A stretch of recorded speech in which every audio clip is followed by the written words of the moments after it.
हम पढ़ लिख के इतना सक्षम बनल चाहता नहीं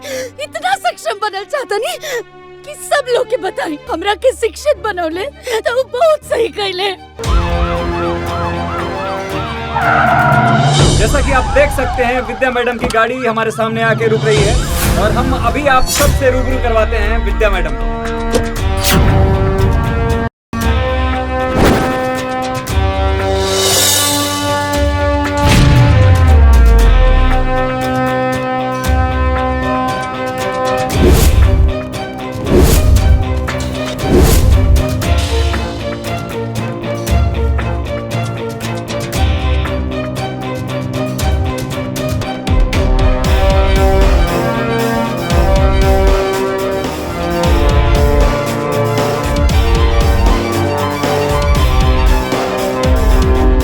सारे एसओ आ चुके हैं? Yes ma'am. 15 मिनट बाद मीटिंग करेंगे। Thank you. अरे का हो रहे हैं? अरे बनचरे हो गल का बड़ू हैं? यहाँ पूजा करे कम अब बस सेल्फी डेल्फी लेवे खातिर आ जात बाड़ू हैं? दादी माँ जाई ना अपन काम करी। ए जौन पड़ा का मारब ना तो हार जो टेढ़ा मुंह हो ना सीधा हो जाए। अरे चल जाने कहाँ से आ जल इंसान। ए भैया अरे एक यहाँ रख देते है ना। हाँ हाँ ठीक बा। अरे भैया ऐसा करा ना ई दे दा का और ई दे दा। अच्छा। अरे घरे में 2 बच्चा हुन हमार आस लगले होयन के दादी आइयन तो कुछ प्रसादी उसादी लेके आइयन ना। अक्षत मिलल हम मतवा। हाँ बबुआ मिलल हो। अरे हमार बड़का बेटा गोपाल के एगो बेटी बिया। अरे मैया रानी अगर सुन लेस तो हमरो बेटा भी पंच बराबर हो जाई। आज के जमाना में बेटा से बढ़ के बेटी होली। अरे आग लगे जमाना के हैं? अरे निर्वंश भइला से तो बेटी ठीक बाड़ी बाकी वंश तो बेटा बढ़ाई नु। अच्छा बतावा कितना भइल पैसा? 20 रुपया मतवा। 20 रुपया ला ला बच्चा दा। अरे ई हई सवारो दादी। इनकर मन में ममता ठूस ठूस के भरल बा। बाकी खाली बेटा सन खातिर। जब देखा तब खाली हाय बेटा हाय बेटा। इनकर 2 बेटा बाड़े। तो लोग यहाँ खाली दिहाड़ी पूरा कराया हुआ। अरे काम करा काम। ई बाड़े इनकर छोट बेटा मनरेगा में सुपरवाइजर बाड़े। नाम बा बच्चू। अरे तू लोग ना बतावा सवेरे से खाली एक बित्ता काम भैल हो वहाँ तक संजाले न भैल ना वो लोग के बताओ थे हम हैं? अगर शाम तक पूरा काम ना किला तू लोग तो सबका एब्सेंटी लगी। प्रधान जी का आदेश हो। और ई बाड़े सवारो दादी के बड़ बेटा गोपाल। इनकर ही वंश बढ़ावे खातिर दादी तड़प रहल बाड़ी। काहे कि गोपाल के सिर्फ एगो बेटी बिया। हाँ भैया आ गेला। इला ठीक बा का बुना भगत। अरे सवारी वारी मिला लगे आराम है बा। अभी तावत बनी चलो। ए बाबू रुका रुका रुका रुका। ए बुना भगत तलिन के छोड़ दा। तू तो जानते हो ना कि हमारे बेटी का स्कूल से छूटे का टाइम हो गया। आवा जा भैया ऊपर बैठ जा।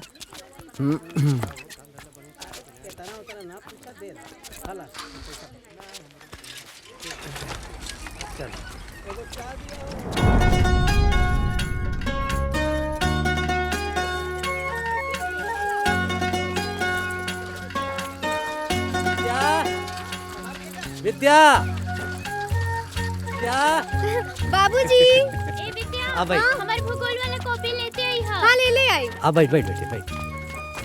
चलिए बाबूजी।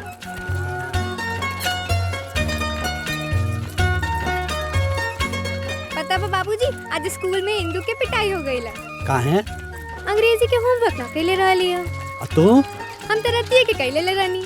आ दादी का कहत रहनी काल विद्यावा सूझ जो नहीं ता थप्पड़ खाइबी। बाकी हम तो जानत रहनी है जे होमवर्क ना करी उ जरूर पिटाई। यही से काल रतिये कैले नी। हमार बिटिया कितनी समझदार हो गई बिया।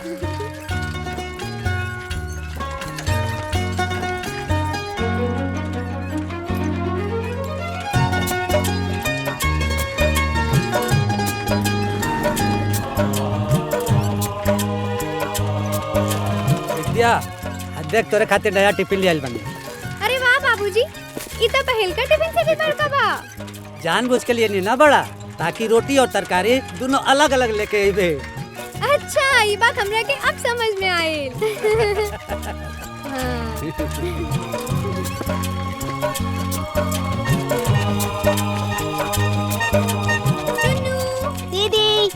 आवा आवा जल्दी आवा।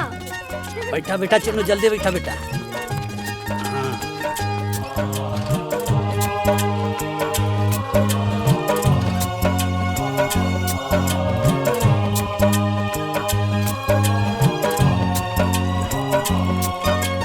चुन्नू ये ले अपन टिफिन रख ले। पापा हमके ना नया टिफिन किन दे ले। अच्छा। हाँ देख नीला बा निबन बा ना। हाँ दीदी। बाबू तोरो के नया किन दी। ना बड़का पापा अभी हमार ठीक बा। दीदी कल मम्मी हमरा से पूछत रहे कि टिफिनिया केने बारे, तो हम कह देनी कि स्कूल में छूट गइल बा। अच्छा तबे वो कहत रहनी है कि ना मिली तो तबड़क तबड़क मारब। हाँ दीदी। अच्छा स्कूल छोड़ चुका।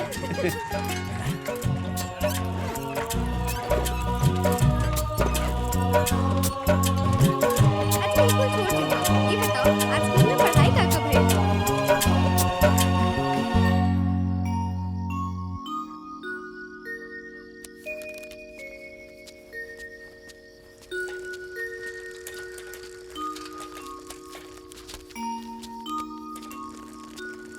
अरे बच्चू। हाँ भैया। बाबू इतना लेट कहाँ हो गल? पूछा मत भैया, बहुत माथा पच्ची के काम बा। का भइल? अरे वो पांचटे कपारी आ गई ना, ओनाना का हाजिरी सही करे में इतना रात हो गई है, और ऊपर से प्रधान जी के दुकाने जाके पूरा हिसाब किताब दे के तो ये आवत है। बाबू जुग जमाना बहुत खराब है, समय से आ जल करा। जा है कुल कपड़ा वपड़ा बदल के हाथ मुंह धोला। ठीक है भैया। ए पापा हमार कॉपिया ले आइला हा। हाँ बेटा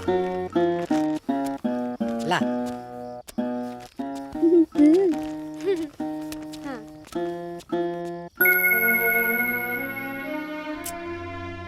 अरे सोचत का है हैं?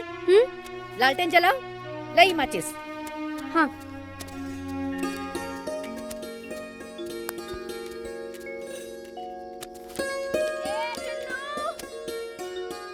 बाबू तोर माई बोलाती है ना, जो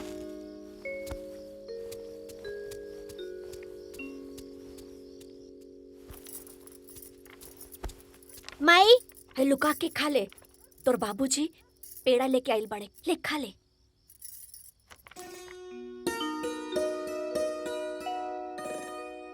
माई माई बड़ा निमन बा, दीदियों के देख के आवत है। मार देख लपड़ है। गिनके पाव भर में 4 गो पेड़वे बा। चलल बड़ा पूरा गांव में प्रसादी बाटे।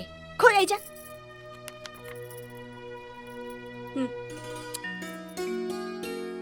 बड़ा सोन महकता। हमो खा के पानी पी ली का। माई माई बांध के रख दा तू, हम कल सुबह टिफिन में लेके जाई। खाली तोहरे मुंह बा का। अरे लड़का कहत है एक दिन तू मुंह ना चलेबू तो ना चली का। ये रख दा कल टिफिन में लेके जाई। माई माई तनी अपनों में से खिया दी का। हाँ हाँ दा ना। एका माछी का मुड़ी देले बड़ा। अरे नी झापड़ ना।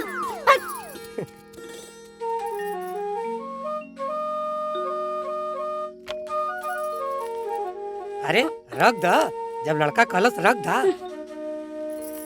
जब देखा तब खैले बदे परेशान।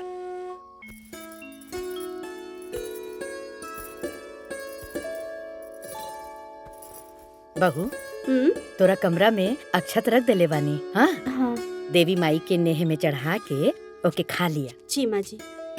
अरे देवी माई के कृपा होई ना तो विद्या के भाई हो जाई। समझत बाड़ू ना का कहत है? माँ जी रहुआ काहे परेशान हुआ तानी?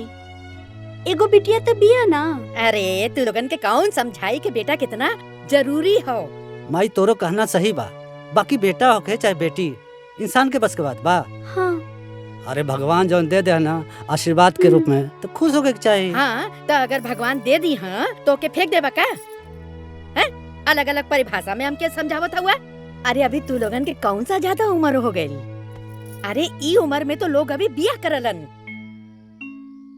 देखा लाइनों आ गई, हम सच्चो कहत है ना? अरे के छोड़ा, तू तो समझत हो ना? जी। जा जाके आराम करा, जा जा।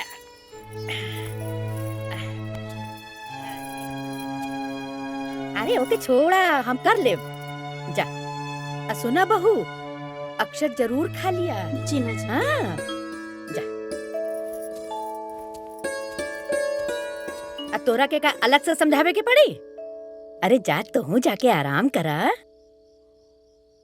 जा।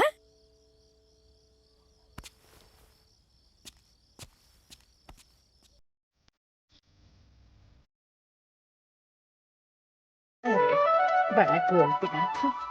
अरे चल ना जाता। अरे रानी चश्मा भी थोड़ा हो गया, दिखाई ना पड़ा था, देखी पूछ के। अरे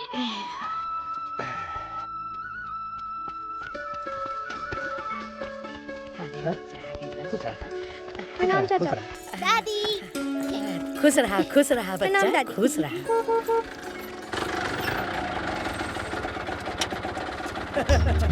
ओ दीदी, मामा आ गइले, मामा आ गइले। प्रणाम मामा। खुश रहा। जीजा जी, हाँ? बढ़वा दे दी, खुदरा नहीं खे। तो छुट्टा करा के चले के चाहिए ना। अरे जब रउआ बटले बाटी तो का सोचे के बा? मामा मिठाई ले आई बड़ा। ए बाबू भुला गेलिए। ताइला काहे भुला गइनी। प्रणाम जीजा जी। खुश रहा।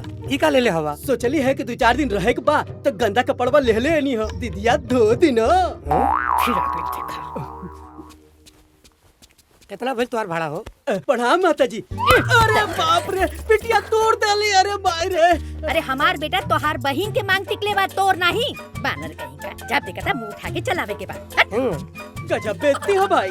का बेइज्जती है? तुम्हार कोनो इज्जत रहे तब ना बेइज्जती हो। तोरे जैसा नंगन का इज्जत? जा, तुम्हार बहन हुआ जोहत नहीं। जा। ठीक बा। जब देखा तब उठा के मुँह चली आओ। ठीक बाड़ू ना? आओ भैया। अच्छा चला ठीक बा। चला।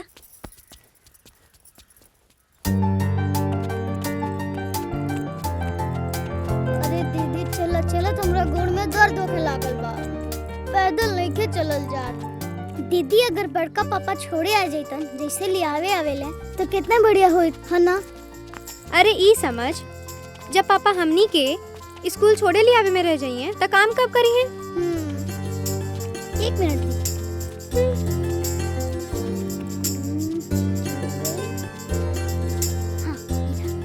अरे भुला गईला, हमार टिफिन किना गइल बा।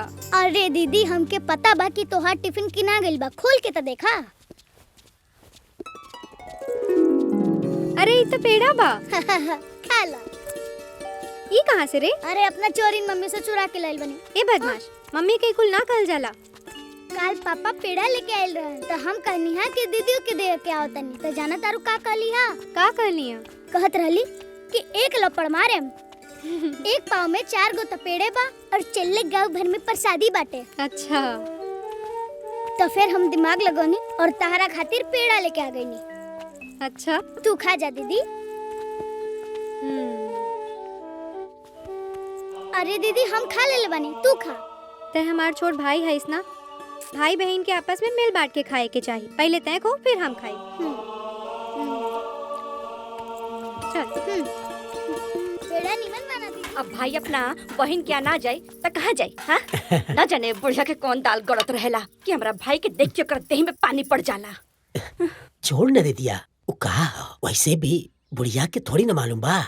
ते अपना नैहर में हमरा से ब्याज के रुपया चलावे लिए। ले ले ले ई जोकना के यहाँ के 700 रुपया और 70 रुपया ब्याज के। हाई ह अलगू के यहाँ के 1000 रुपया मूलधन और 200 रुपया ब्याज के। और है 100 रुपया हमार कमीशन। 200 रुपया ब्याज का है? अगहन पूस मास अलगू के तो 3 महीना से ऊपर नु भइल। आ 10% के हिसाब से तो छोड़ न दिया। वो कहा हो कि अलगू के बेटी बीमार बिया, समझ ले। तो हम 200 रुपया छोड़ देनी हो। बड़ा धर्मात्मा बनल बड़ा है। जब अपने कमे बनू तब तोहर भावना देखब। अच्छा सुन, जीजा जी के पता नानू चलल हो? हे दीदिया, जब ही तोर श्रवण कुमार भाई बा तब तोर हर राज हमरा जमीन में एकदम दफन रही। अरे अमर भाई, अरे आजे से चुरा लुका के ना रखो तो कैसे चली? वैसे घर में खर्चा करे खातिर तो घर के लोग बड़े बा। दीदिया 2 दिन सुतला भइल है न। भर पेट खाइला के बाद मन भर सूत।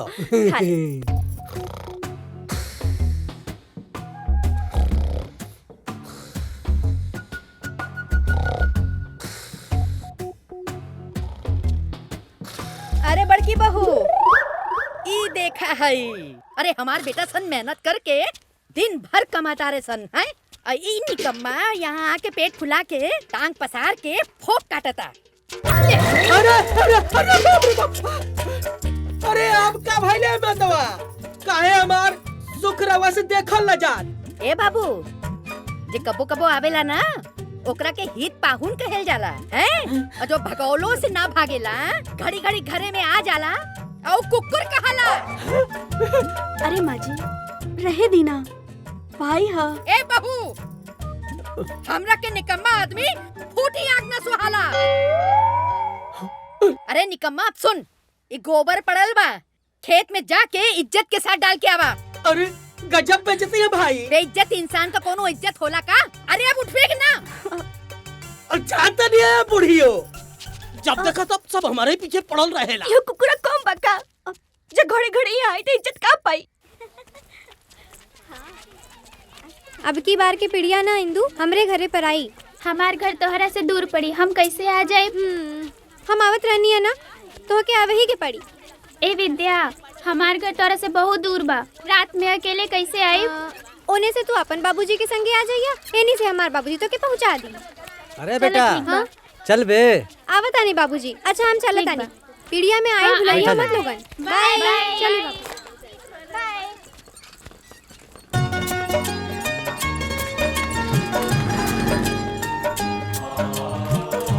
मोहन, ए मोहन, आओ जल्दी। हेलो, आवा आवा। बैठा आराम से। चले बाबूजी।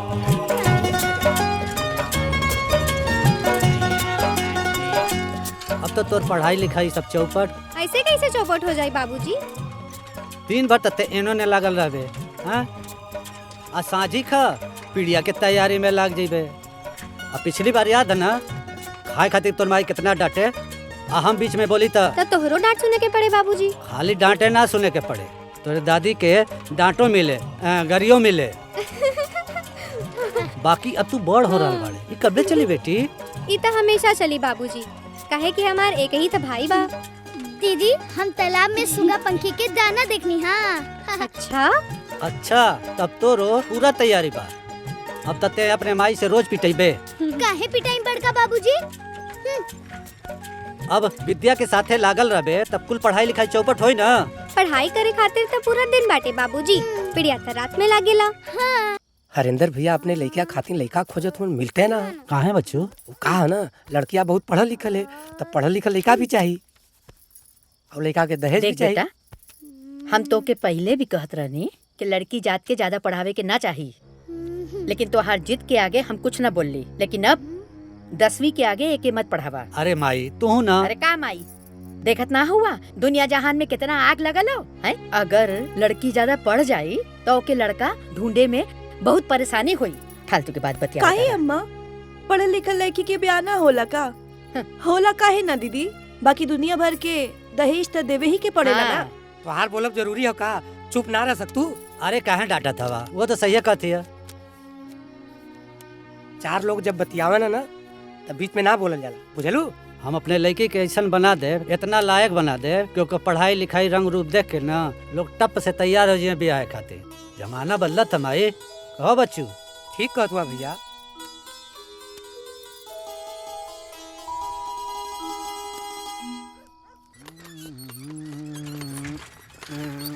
का मर्दे आज मूड खराब करके बड़ा का? हाँ आइल बानी अब तो हलवन के एको बात बताओ चाहता नहीं, सबके सामने कह देता नहीं। हमारे दहने हाथे में ना अपने मेहरारू का मर्डर लिखल बा, मर्डर। आई बाया था में ना जेलो लिखल है। अरे मतलब तो के भूत प्रेत पकड़ ले का क्यों ये तर बोलेला? जवान होखे होखे, बाकी ओकरा के जब हम देखिला ना हमारे हथवा में खुजली होखे लगेला। जब बोले नइखी कूटत बेचैनी खत्म नइखे होत। अरे पगला गेल बड़ा का? अरे मर्दवा तू सुसरी वैसे हैबे करे। अब आज भात खाए के मूड रहे तो रोटी बना देलस, और कल रोटी खाए के मूड रहल भात बना देलस। बस काम धंधा सब कुछ डिस्टर्ब कर देले बा। यही बाती पे जी भर के इतना कुटनी इतना कुटनी इतना कुटनी कहत रहल चिल्ला चिल्ला कि हम मर जाब। हम काली जो जाके मर मर जाब, हम जान दे दे बापन। अरे काहे इतना हल्ला हो तो वहाँ पे हैं? हमका जिए इनके नहीं के। अरे बिटिया रुका, ऐसे ना कही जाला। हमका जिए चाहता नहीं। संभाला अरे का बा तो बुना बो हैं? अरे काहे जान देवे पे लागल बाड़ू हो? हमके मार ले हसबे। हम ना जिया। हम ना जिया। अरे बतावा तो भइल का? रोटी बनावा तो दाल खातिर मारे, दाल बनावा तो रोटी खातिर मारेला। तब से साथ ब्याह गई नहीं हो। हम जिया की जन्ना। अरे ना ना ना, अरे बतावा। हमके मर जाए तो। अरे ना ना ना ना हैं? अरे इतना कुल घरे में हो गए लो, तू एको दिन हमके ना बतैलू। अच्छा ये बतावा काहे मारे लाऊ? बतावा तो काहे मारे लाऊ?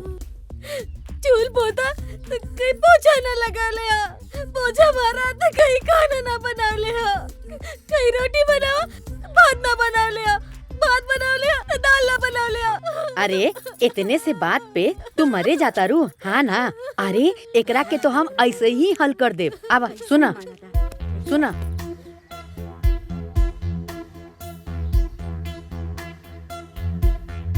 हाँ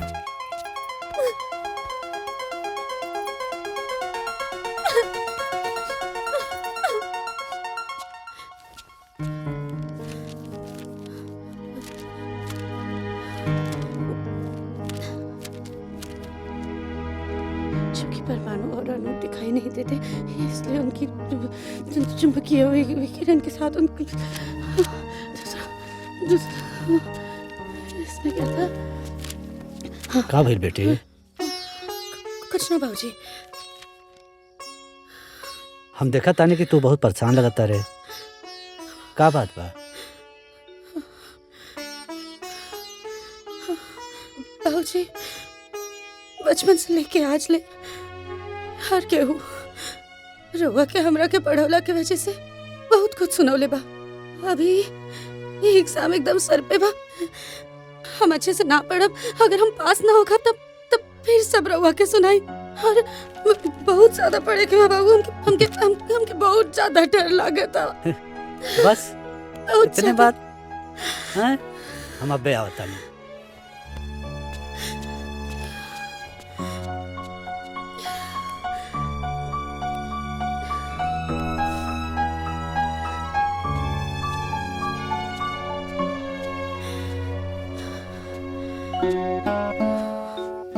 बेटी, इंसान के अगर सबसे ज्यादा कोनो चीज कमजोर करेला ना तो वो है डर। हाइला दुर्गा माता का लॉकेट है, एके पहन ला। दुर्गा माता तोके शक्ति दी है, तोके निडर बनी है, और एगो निडर इंसान अपना साथे साथे पूरे समाज का भला करे ना। ये पहन ला।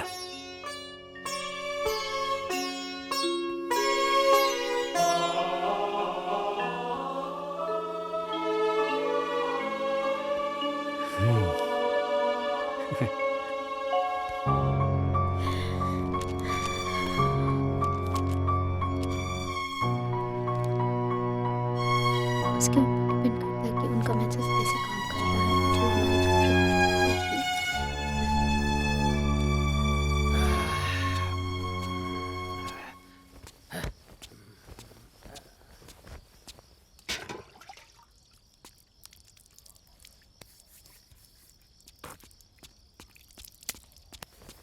ए जी मीठा पानी ले आई।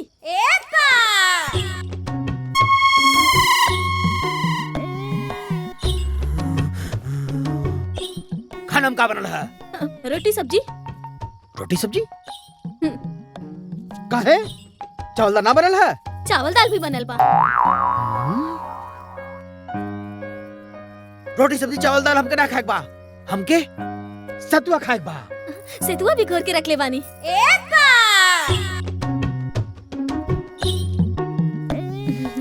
ऐसा बा सतुआ ना, हम दही चूड़ा खाएब।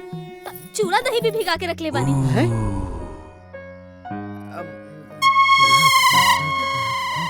ऐसा बा हमके लिट्टी चोखा खाए बा। लिट्टी चोखा तो हम सजवे के बना के रख देले हई। ऐसन बा, चल निकाल, चल।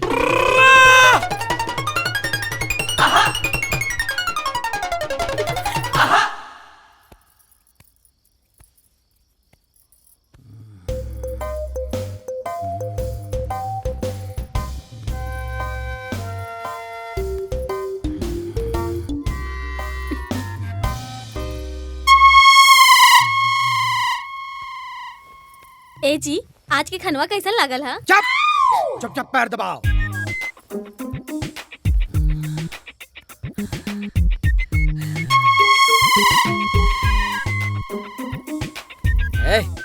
हाई जोन झिलमिल झिलमिल ऊपरा करत या आसमानमा में।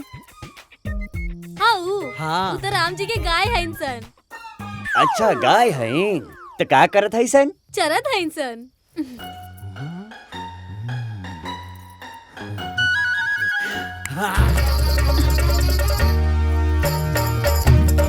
हरामखोर, जब तोरा के मालूम रहे राम जी का गैया ऊपर चत रहनी है, टंगना में काहे बिछोना लगोली आए? अगर कहीं कोनो गैया हमारे करजवा पे गिर जात तब?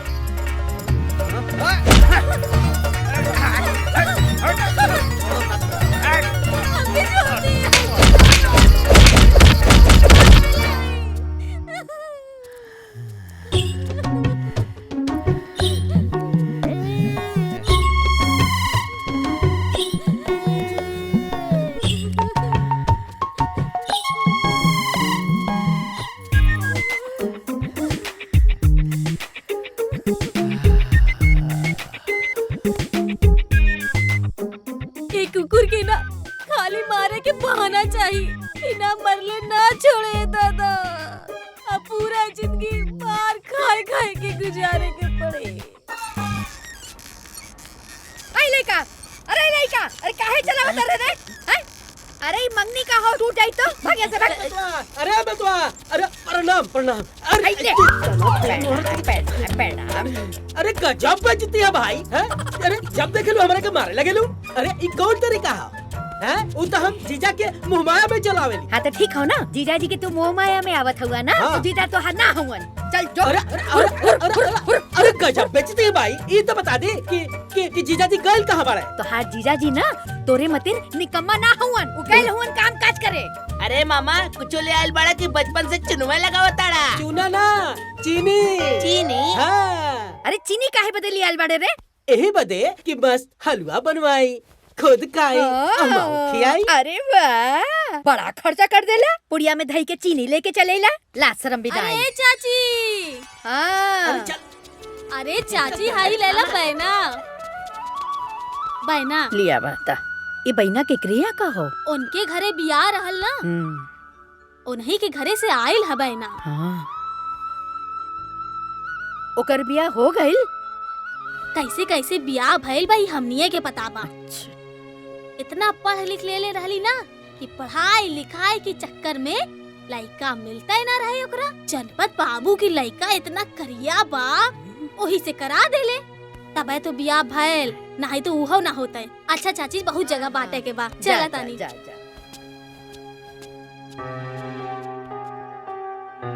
एगो हमरे घरे में लड़की है, हमार बड़ी पगलेट बेटा है। ओके ESC BSc सब करावत हो। पापा हम पास हो गई नी। तू पास हो गइलू? अरे ये बूढ़ा भगत, आज तक हमार बेटी पास हो गई। भैया हमार बेटी पास हो गई। अरे वाह, प्रणाम चाचा। खुश रह। ए अशोक भैया, हमार बेटी पास हो गई लो। आ बेटी बैठ। बड़ी खुशी की बात है। ए तपेश्वर बाबू, हमार बेटी पास हो गई। ला बेटी। ए रामू भैया, हमार बेटी पास हो गई लो। हे लाल बहादुर भैया, हमार बेटी पास हो गई लो। अरे बहुत बढ़िया बात है भाई। ए राजेंद्र भैया, हमार बेटी पास हो गई। कटे काका, हमार बेटी पास हो गई। ए राज बहादुर भैया, सबके चाय पिया हुआ, हमार बेटी पास हो गई भैया। ए जगमोहन चाचा, हमार बेटी पास हो गई। ए धर्मेंद्र बाबू, हमार बेटी पास हो गई। ए दिल्ली बाबू, पास हो गई हमारी बेटी। एक कितना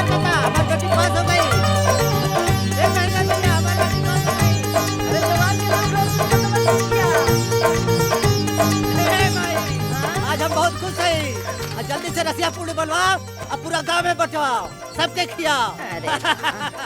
ए विद्या कमाई भइल का हो बेटा? का भइल? हम बीएससी पास हो गई नी दादी माँ। अच्छा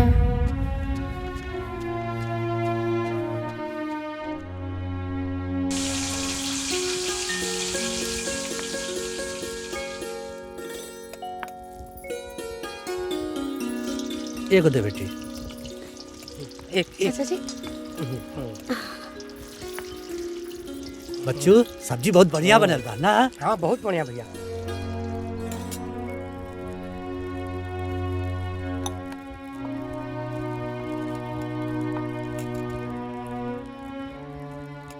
माई का भइल? धीरे धीरे खात बाड़ू, अच्छा ना बनल का? ए बाबू, हम एक के हाली सब बोलब और तू लोगन के जौन जौन बोले के हो तो पहले बोल दा।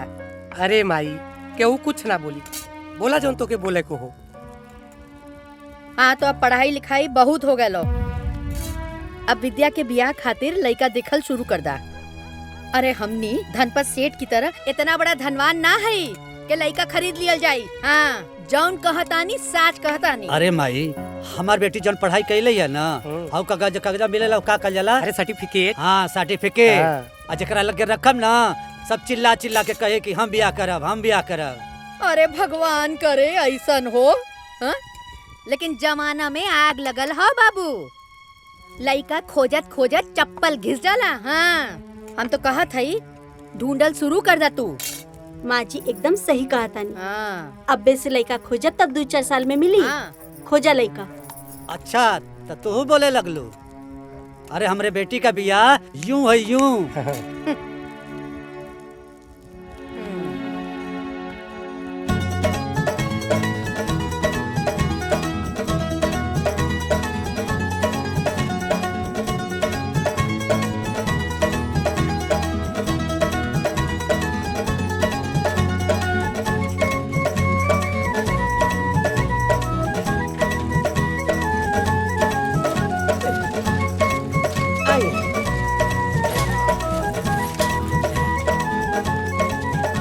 ए बड़का भैया, हमार जानल पहचानल घर बा, पार्टी एकदम तगड़ा बा, समझली?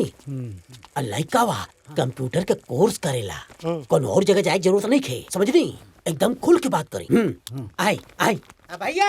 हाँ के? अरे प्रणाम प्रणाम प्रणाम। आई आई आई दे तनी कुर्सी बैठी, बैठल जा बैठल जा बैठल जा। चलो बैठा बैठी बैठा। आई आवा ला ला। अरे हरिया तनी चाय पानी ले आवा। बताई जी, यहाँ कहीं गोपाल बाबू और बच्चू बाबू हमार जीजा जी, अरे यहाँ के दोस्त है और हमरा के जनते बानी। देखा भाई साहब, हमके बहुत घुमा फिरा के बतियावे ना आवाला। आपके यहाँ बहुत लड़की वाला आयल हुए बियाह शादी करे बदे, पर हमरे भतीजी के कौनो जोड़ नहीं खे। अच्छा भैया दिखावा ना। हाँ लाई। हाई देखी सर्टिफिकेट 10 में 92%, हाई 12 में 94%, हाई BSc 96% फर्स्ट क्लास। हाई हमारे बिटिया का फोटो बा विद्या। देखी देखी लड़की रूपवान और गुणवान बा। आज के डेट में सबके लड़की रूपवान होले गुणवान होले, लेकिन दहेज कितना देबा ई बतावा। अरे महाराज दुल्हन ही दहेज होला। ये सब कहे कहावे वाली बात है, कै लाख देत हुआ ये बतावा। देखिए जी, हम रिक्शा चलाई ना, नगद देव के तो शक्ति नहीं खे, बाकी राउर श्रद्धा हम जरूर करब। ए ले जाए के लेके जो यहाँ से, ऐसे कहीं भी आता है होला का? अरे कै लाख नगद देत हुआ ए पर बात करा। जा जा यहाँ से।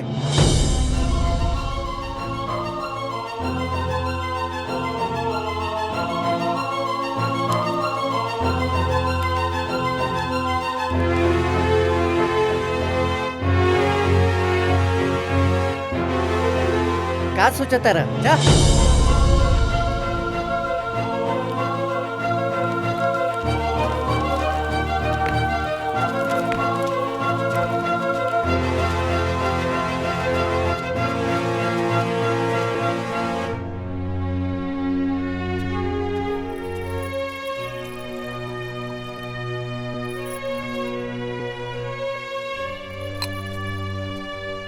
हम कहत रहली के लड़की के आगे मत पढ़ावा, लेकिन हमार कौन सुनत हो, झटकार दिलन सन। अरे माई तू परेशान मत हुआ, दुनिया में बहुत लड़का मिले। ए बेटा, ई उम्र में ना हम समाज का परिपाटी कुल जानीला हैं, और तू लोगन का जनबा हैं? अरे 5वीं पढ़ा देता और कोनो रिक्शा चलाए वाले का लड़का के साथ में इकर बिया कर देता, और पढ़ावा एसी वेसी तल्ला लड़का को जा। अरे माई बेसी अंतर ना रहे, बस दहेज के लेकर थोड़ा ऊंच नीच हो गई, बाकी सब तो ठीक है रहे। कहो दहेजे तो असली काल बा। माई तू चिंता मत कर, हम दोनों भाई मिल करके कर ले हल बिया। हाँ तो करा, जौन मर्जी करे तौन करा।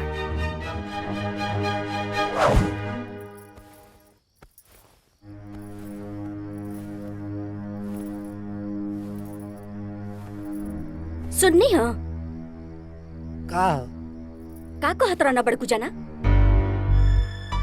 दोनों भाई मिलके कॉलेप्सन बिया। बड़का भैया ना अपने बेटी के बियाह का सब कुछ आपे के माथा पे डली है, रवा जाइला छन छलीला लइका देखे। अरे वो घरे के इकलौती बिटिया है ना, चल जो सुत। जौन मन में आए तौन करे, हमसे का। बाबा मेहरारू के मारी वाली बीमारी हमार ठीक हो जाई? हाँ ठीक हो जाई। ये मिर्ची के लेके 7 बार घुमा के और ओकरा बाद फेंक दिया। अभी एकर बादे एकर का किया, पीछे मुड़ के मत देखिया, और जिए के लांगी ओकरा बाद तो हार मुसीबत ओकरा ऊपर चढ़ जाए। अरे वाह रे बाबा वाह, बहुत बहुत धन्यवाद, बड़े कृपा से आप हमके मिल गए बाबा, बिहार से आके यहाँ पे। बाबा बहुत बहुत धन्यवाद। ठीक बा ना? जाते हैं। ठीक बा ठीक बा। अरे वाह। रूपा, अरे रूपा। हाँ जी।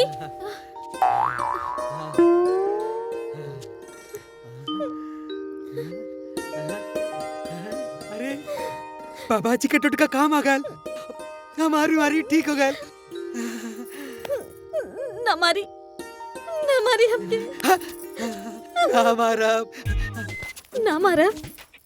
ना मारा, खाली प्यार करा। प्यार करब?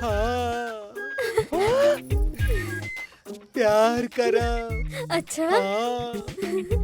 सुबह से लेके रात तक, रात से लेके सुबह तक प्यार करब।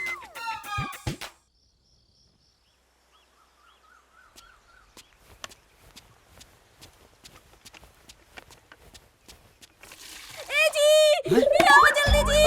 अरे अब का हो गया भाई? रुका देखी। यहाँ देखा काका फेकल बाजी, कहाँ देखा? अरे यहाँ का कर खाती आइल रहलू? कचरा फेंके। अरे कचरा फेंके के और कोनो जगह ना रहल का? अरे तोहा कितना बार मना कैली, का जरूरत रहे वहाँ कूड़ा फेंके लगा? अरे झाड़ू पोछा के लिए हो तू, जाके नाश्ता पानी सब कुछ बनौले हो तू, बिना मतलब के तू अपन कूड़ा पे। अरे कौन जरूरत रहे तो सुबह सुबह नाश्ता बनौले का? हम रोटी सब्जी बना देला वही पता बिना मतलब का है? ऐसा कौन जरूरत रहा है? चुप।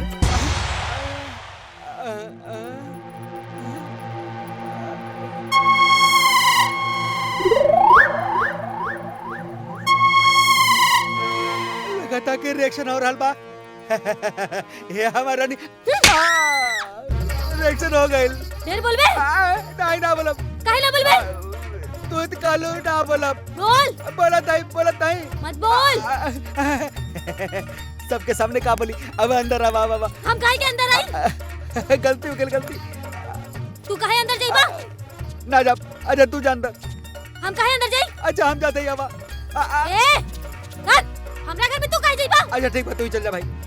हम काहे जाई? तू ही तो बड़ा के हुआ। मना कहीं नहीं है तो तू जा। ठीक बा, जाते ही। ए, हमके छोड़ के।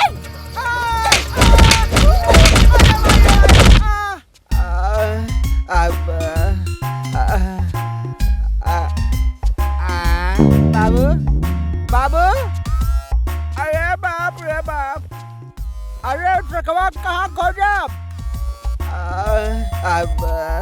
अरे माई रे माई, अरे माई, ऐसा करनी, ऐसा मरनी,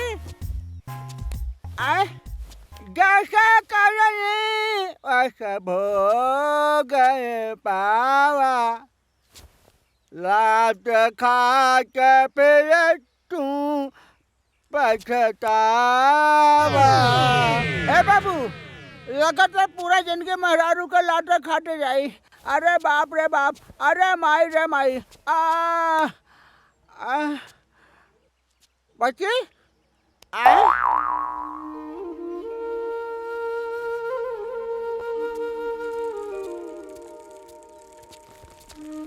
गोल लगत है भाई। जाता खुश रहा, खुश रहा। हाँ चलो चला। अरे सुनी जी, दही शक्कर तक खा के जाई। हाँ ले आवा। जतरा सफल हुई। हाँ ले आवा ले आवा। अब साइकिल का साइकिल बा, कहीं न कहीं बिया ठीक कहिए के माने के बा ले आवा। हाँ। अरे हम अपन चपलवा भुला गए नहीं, देखा तनी। हाँ लेके आवत। ए भौजी, हाँ हमनो को दही खिया के यात्रा बना दा। हाँ दीदिया, हमरो खिया। अरे बेटा विद्या जी, नौका चपलवा ले आओ बेटी।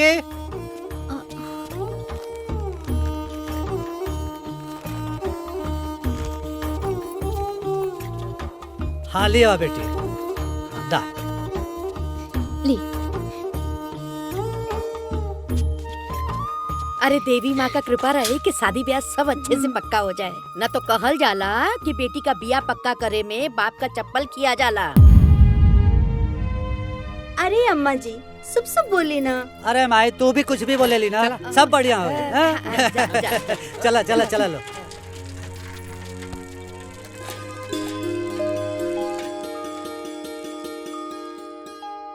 हाय देखे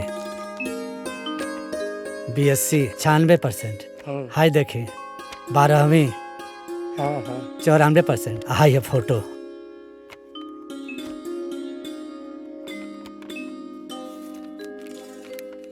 ये मार्कशीट और नंबर से हमरा के कोनो मतलब नहीं खे।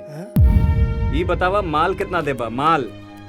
देखी हम गरीब आदमी है, रिक्शा चलाई ना, लेकिन कुछ न कुछ तो करबे करब अपनी बिटिया खातिर। जब औकात नहीं बते मर्दवा काहे आ गइला? भैया जा यहाँ से।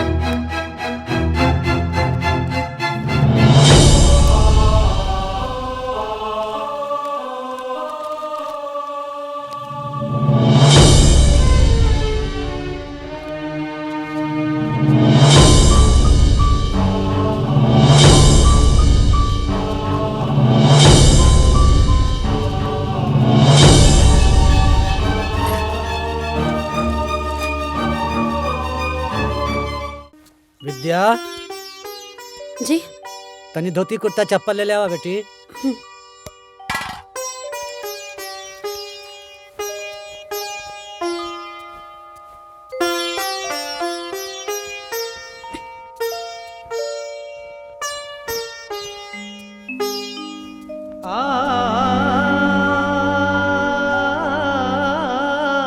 कहल जाला कि बेटी का बिया पक्का करे में बाप का चप्पल किया जाला।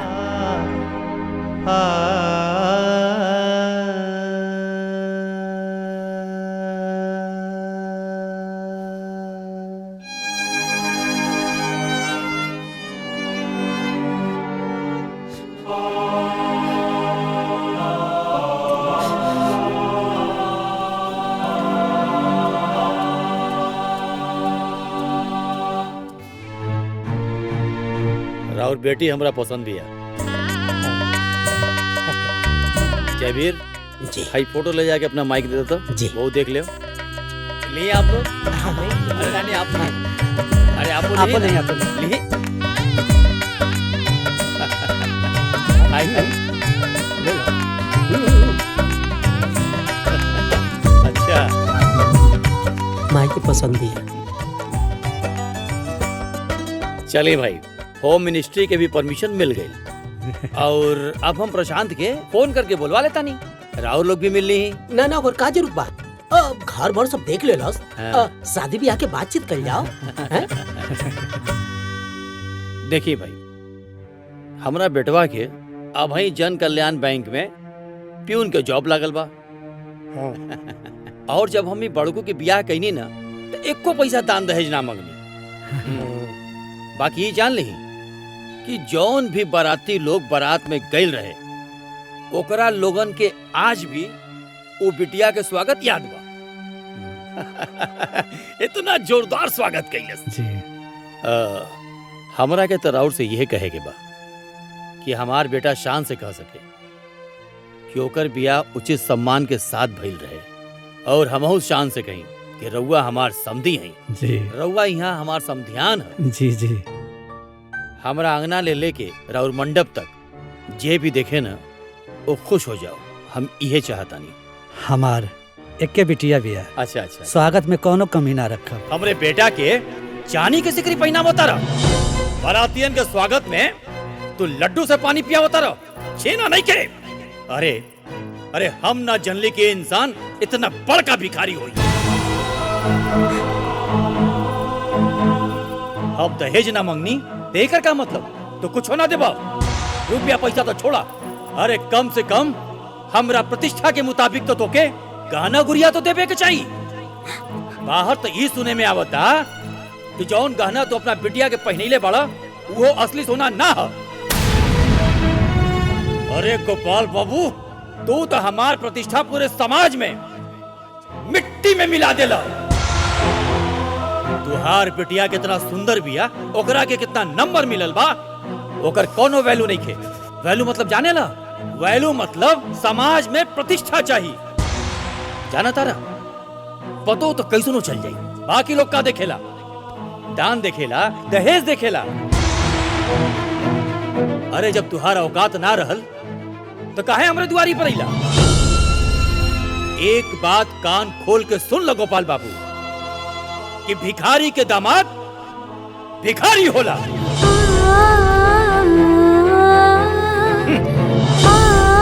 भिखारी बाप, भिखारी परिवार, भिखारी समाज। तोहरा जैसन भिखारे इंसान के औकात हमार समधी बनल तो दूर, अरे तू तो हमरे घरे में नौकर बने के बराबर भी नहीं खो।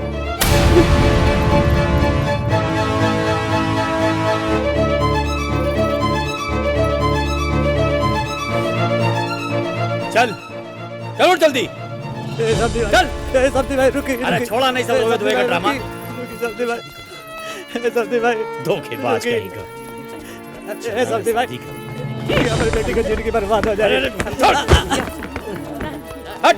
समधी भाई रुक चल भाई गाड़ी में, समधी भाई रुक बैठ गाड़ी में जल्दी। बेटी की जिंदगी बर्बाद हो जाए। इस आदमी बात छोड़ी समधी भाई। चल ड्राइवर।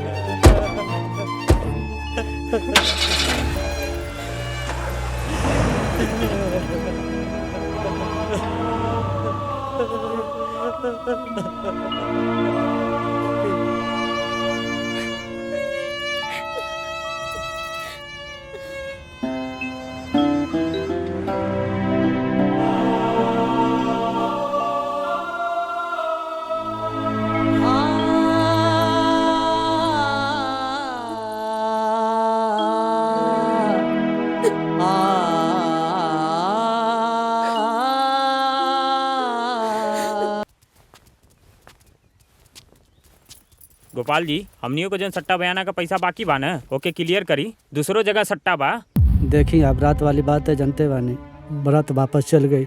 हाँ, बारात वापस चल गई तो चल गई, हमार टेंट तो खड़े न बा महाराज। हम अब आप लोग के कैसे समझाई, सब माटी हो गई। अरे मर्दे, का मजाक करता रहा, खाना केहू खाए चाहे ना खाए, हम तो बनोले बानी ना। और हमार रात भर जनरेटर हमार चलल है, ओमन डीजल पड़ेला, जवन डीजल ना पैसा का वेला। देखी अभी हम आप लोग के सट्टा के बकाया देवे के स्थिति में ना आई। बड़ा बेशरम आदमी बाड़ा महाराज तू था। हाँ, 40,000 का सट्टा है और कहा तारा की देवे की स्थिति में नहीं के हम। अरे शादी करे से पहले सोचे के चाहिए ना कि हमार कितना औकात बा, और चल देहले शादी करे, जब औकाते न रहा तो काहे कैला। अरे भाई साहब, आप तो ऐसा बात करते हुआ जैसे काले हम लोग घर छोड़ के भाग जाए। ठीक है बड़ो ताने बरदे, हौ जोन ब्याज पे रुपया लेले बाड़ा ना, हमरा आजा चाहे पूरा मूलधन। अरे आपके तो ब्याज मिला था ना। एक कौन मतलब भइल बा, कल के दुनिया छोड़ के चल जाइए तो पैसवा के तू देबो। देखा भैया, देखा सुना, अब हम तो हम लोग हमके मारू देबा ना, तब हम कुछ न कर पाए, मजबूर बानी। बाकी आप लोग से 1 महीना का मोहलत मांगता नहीं, हम एक एक पैसा आप लोग का चुका दे, हमके दे दी। 1 महीना से 1 दिन भी बेसी भइल न तो 1 मिनट ना लगी बेइज्जत करे में हमरा के, बुझला। पूरा इज्जत ले भी तब। चला। दिमाग खराब हो गया सम्मान दे। हाँ सेठ एकदम सही कहा तारा। देखला बेटा, इहे दुनिया हो। अरे तू एकर पढ़ाई में जितना पैसा तू खर्चा कैला, अगर उनमें से 2 पैसा बचा करके दहेज में मोटरसाइकिल अगर दे देले रहता ना, तो ये अनपढ़े रहत। लेकिन एकरा के गाड़ी का कबारे पर बैठा के ले जातन सन। अरे आज के युग में भी लड़की का डिग्री का कौनो महत्व नहीं खे। जौन होके के रल हो गइल। तो हार मान सम्मान तो कुल मट्टी में मिला देलस ना। तो हार डिग्री वाली बिटिया, और वो डिग्री लेके का करी? तो हार मान सम्मान वापस कर दे का?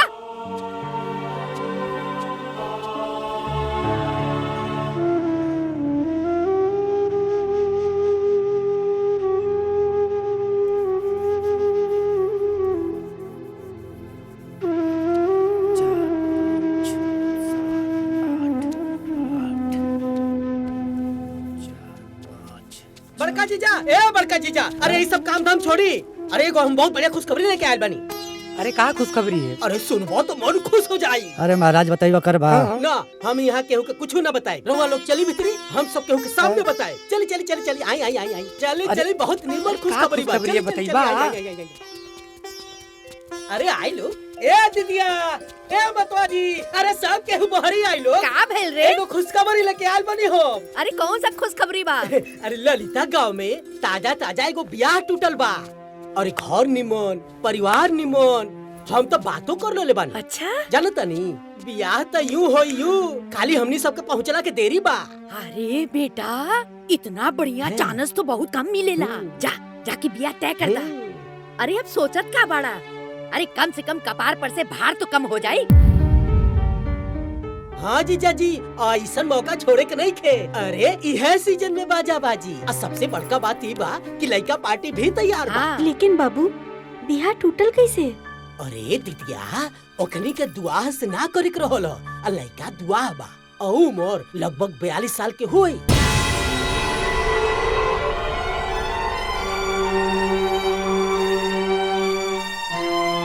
42 साल के दुआ से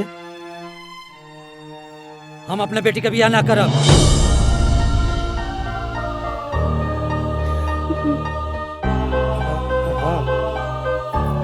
अरे तू पागल हो गए बाड़े? अरे इतना बढ़िया रिश्ता चल के खुद आवता, तू उम्र गिना ताड़े हैं?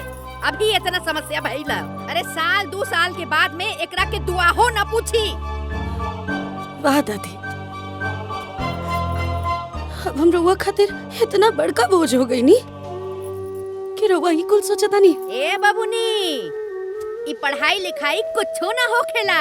अपन बाप का बेइज्जती भुला गइलू का? आय, अरे तू का चाहता रू कि तोहार बाप तोहार बिया का चिंता में फांसी लगा कर मर जाए का? आय, अरे ई पगला तोहरा के पढ़ाई ना करेले था, ई अपन मौत के रास्ता तैयार कइले था। बस करी दादी, बस करी। अरे हमू भगवाने के दिहल औलाद हई और वो एगो बेटी हई जेकरा की पूरी दुनिया में घर के लक्ष्मी कहल जाला। लेकिन अपना बाबूजी के मजबूरी के वजह से हम घर के लक्ष्मी से सीधा बोझ बन गई नी। ऐसा कौन गलती कैले बड़े पापा? हाँ?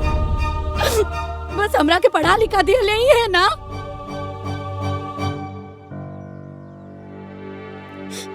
ये बाकी उनके सजा मिल रहा बा ना, इस समाज से, घर से, रहुआ से।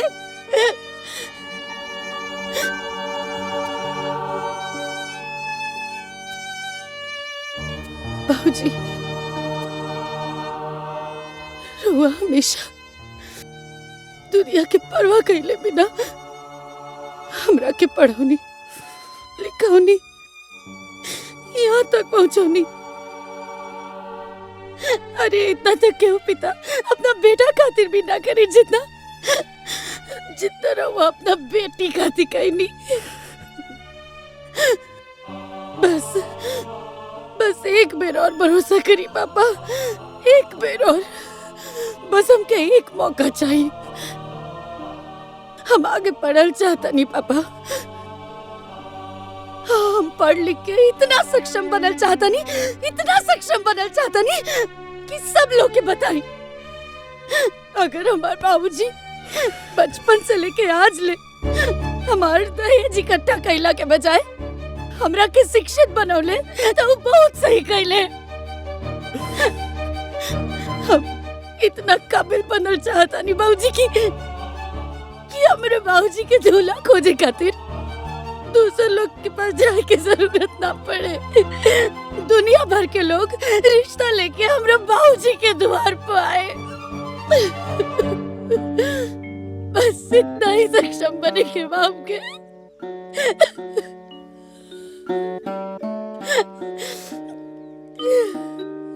और हम रउआ से वादा करता नहीं, हमरा वजह से जे केहू भी रउआ की बेइज्जत कैले बा, हमके पढ़ौला के वजह से जे केहू भी रउआ के हीन समझ ले बा, उस सब लोग के सामने रउआ फक्र से कहब कि हमार बेटी हमार शान ही है।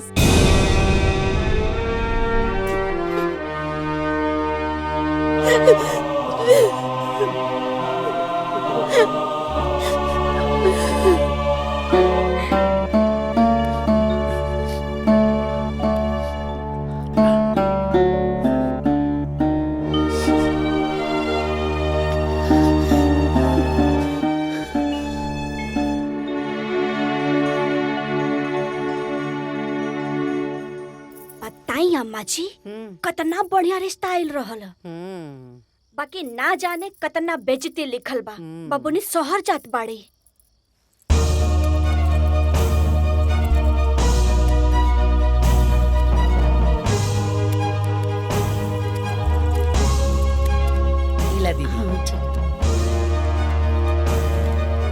बेटी कह देली, अब आप हाँ में हाँ मिला देल।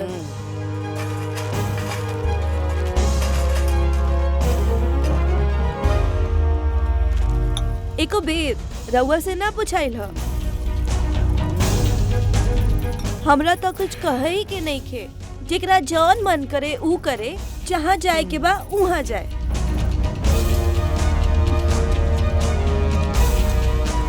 अब भगवान जाने का हुई।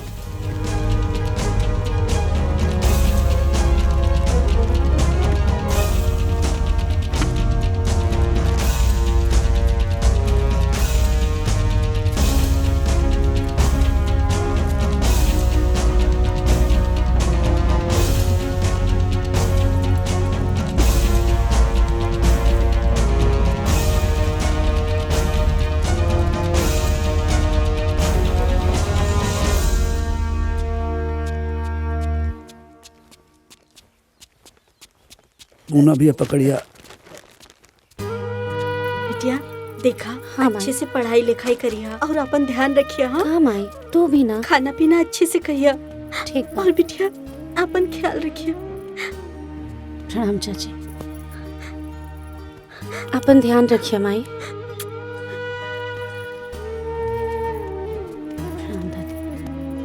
बेटी तोर बाप तोरा के कमा कमा के पढ़ौले साव।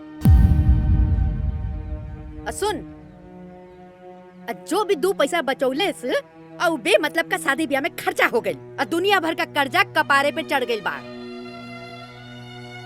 पूरे समाज में बाप के बेइज्जती करा के आगे पढ़ाई करे जाता रे। अरे ऐसा न हो कि तुम्हारी पढ़ाई के चक्कर में हमार बेटा के कफन भी नसीब न होखे।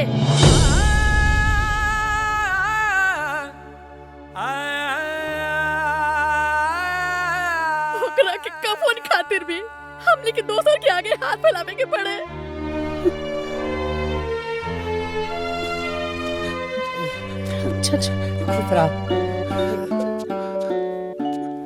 दीदी भले ही बेर तू बढ़िया मत बनैया।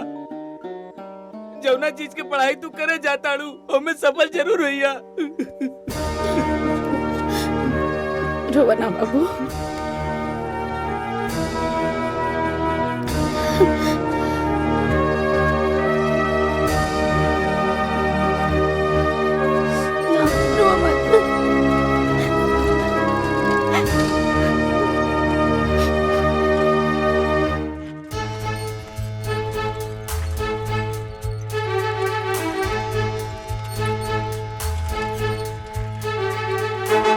रखवा बा।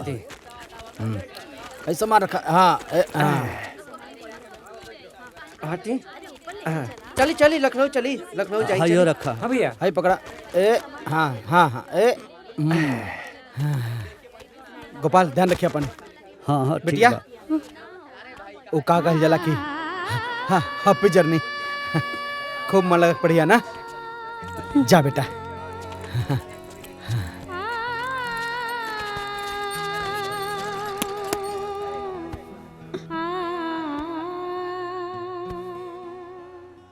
ए छोटू यहाँ आओ। जी भैया। ई उहे लेके अबिया ना जेकर अखबार में फोटो छपल रहे भारी बेइज्जती के साथ बारात मंडप से वापस। हाँ लागत तो उहे दिया। छोड़ा अपन काम कर। अरे पगली ते काहे दुखी होता रे? अरे बहुत लोग के बारात वापस गइल बा। ई फालतू लोग के बात ना सुने के चाहिए। तोर बाबूजी हवन ना तोरा साथे हैं?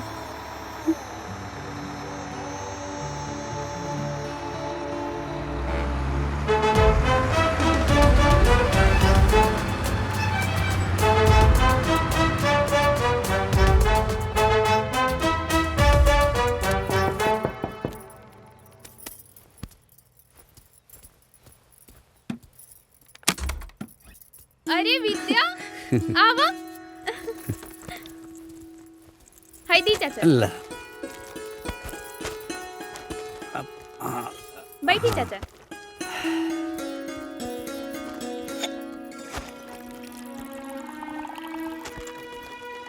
ली चाचा जी दा बेटा।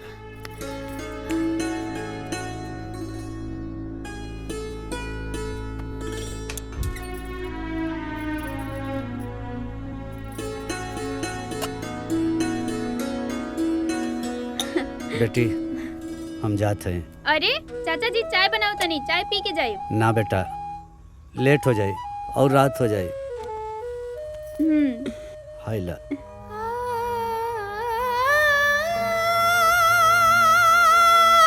भाऊजी रउआ हमार चिंता मत करो। अरे चिंता तो बेटी के कई जाला। तू तो हमार बेटा हुए। बेटी हमके दुनिया का परवाह न तब रहे ना अब है।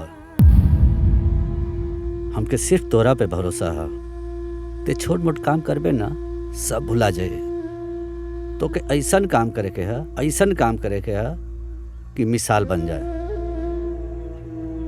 काहे कि तोरा साथे करोड़ों बेटियन का भाग जुड़ल बा।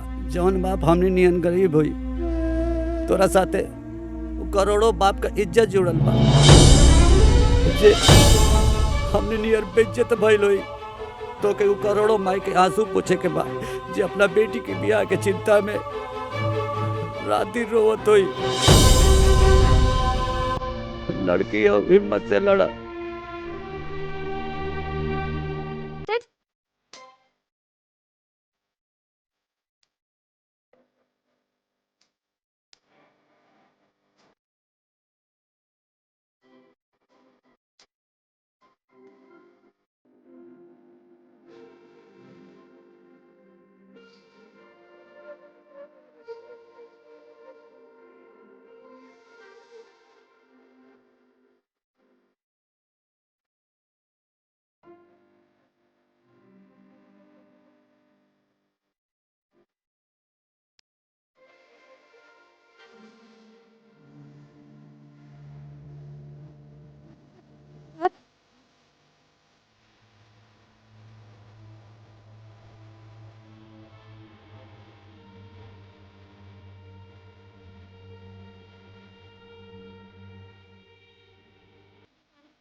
हाँ सर, हम यहाँ पे पहुँच गए हैं, अभी थोड़ी देर में वो आने वाली हैं। अच्छा। अरे ए महाराज, ये रिक्शा आगे से हटाइए। साहब हमार बेटी आए वाली बिया, वही के ले जाए हैं। अरे आपकी बेटी प्रधानमंत्री है क्या? 2 कदम पैदल नहीं चल सकती है। अरे महाराज उधर लेके जाइए, ले जाइए। ठीक है। गाड़ी यहाँ साइड में लगाओ। सुनो, कैमरा इधर पैन करके रखना, जो भी फुटेज मिलेगा यहीं से मिलेगा। सुनो, तुम ध्यान से अपना काम करते रहना। बाबू क्या आवता कितना कैमरा वैमरा ले करके भीड़ लगौले बाड़ा जा। अरे चाचा, एगो लड़की ये कोनो गांव के हिया, जौन बहुत बड़का परीक्षा IAS टॉप कैले बिया। अच्छा, हमरो बेटी आवत है, वो शहर में पढ़े ले। अरे महाराज, पढ़े खातिर त दुनिया भर के बेटी पढ़त रही सन, लेकिन ई लड़की के तो बातें अलग बा। अब दिमाग मत खराब कर, हमनी के वही के कवर करे आइल बनी सन। चाचा तू जाए अपन काम कर, बस आवे के टाइम आ गइल बा।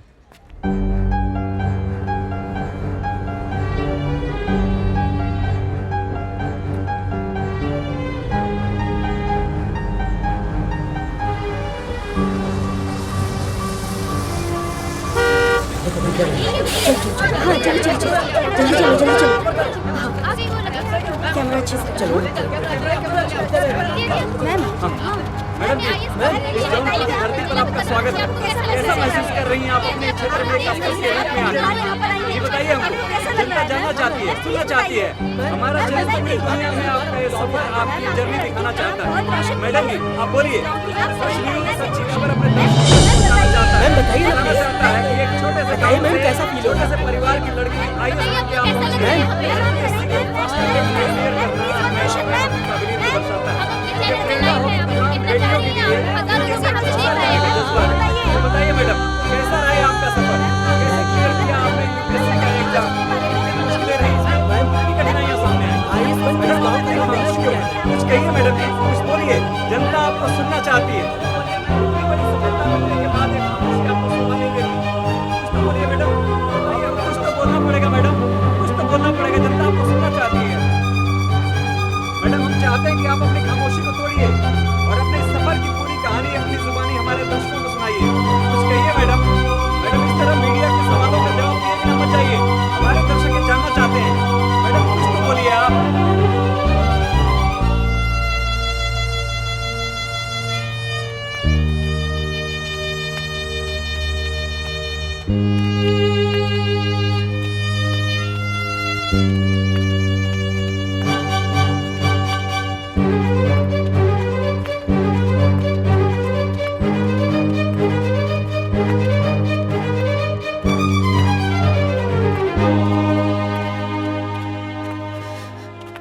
प्रणाम बाबूजी।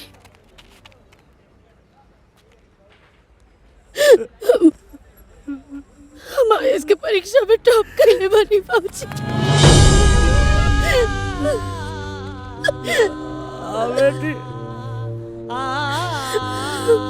बेटा अब हम रिक्शा पर बैठा के झूम झूम के चल आई बात। चला अब ना बाबूजी, बचपन से आज ले हम जब भी पास भईनी तब रहुआ हमरा के रिक्शा पे बैठा के घुमौनी, लेकिन आज हम ना, आज रहुआ पास भइल बानी बाबूजी। आज हम ये पूरा दुनिया के बताई कि हम राहुल बेटी है, एगो रिक्शा वाला की IAS बेटी। आई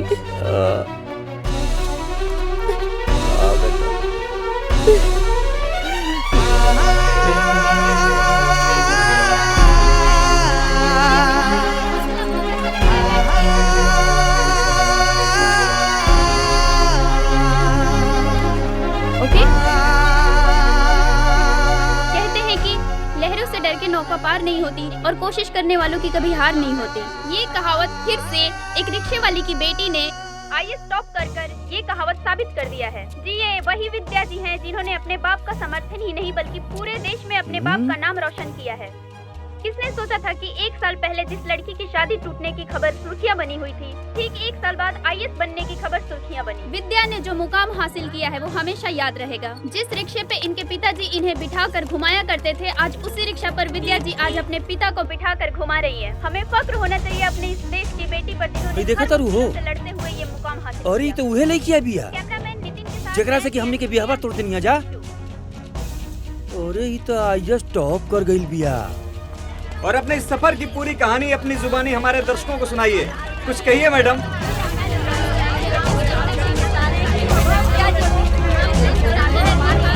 अरे विद्या बिटिया रिक्शा चलावती है। मैडम हम चाहते हैं कि आप अपनी खामोशी को तोड़िए। गोपाल भैया ऊपर बैठे ना, जरूर कोनो खुशखबरी बात बा। आप आईएएस बनने के बाद पहली बार यहाँ पर आई हैं। आपको कैसा लग रहा है मैम? मैम प्लीज बताइए। मैम बताएंगी? अरे वाह बिटिया रानी वाह। प्रणाम चाचा जी। खुश रह बेटा खुश रह। अरे भाई गोपाल भाई बहुत बहुत बधाई हो। बूंदा भगत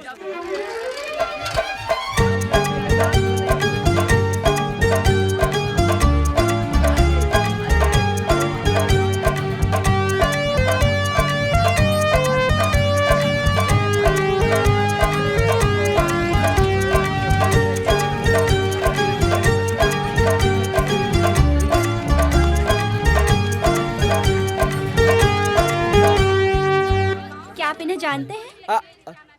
जानते नहीं पहचानते भी हैं। अरे हमारी बिटिया है गोपाल भैया, इसी की ब्याह खोजते खोजते उनका चप्पलवा खिया गया था। हाँ अच्छा। और जिन लोगों ने रिश्ता तोड़ा है ना, आज उनके मुख पे काली पोती मारी बिटिया ने। और जब स्कूल जा रही थी कॉलेज, हमारा सिनेमा चौड़ा होके बम बम हो गया था कि हमारी बिटिया है। विद्या जी, पहले आपके पिताजी आपको बिठा के घुमाया करते थे, अब आप अपने पिताजी को बिठा के घुमा रही हैं। आपको कैसा लग रहा है? बताइए विद्या जी, बताइए।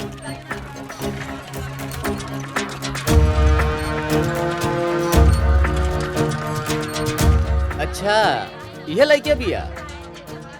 बहुत बढ़िया भइल का बारात वापस लौट गई। ऊ ससुरा एकरा लायक रहबे नहीं कैलक।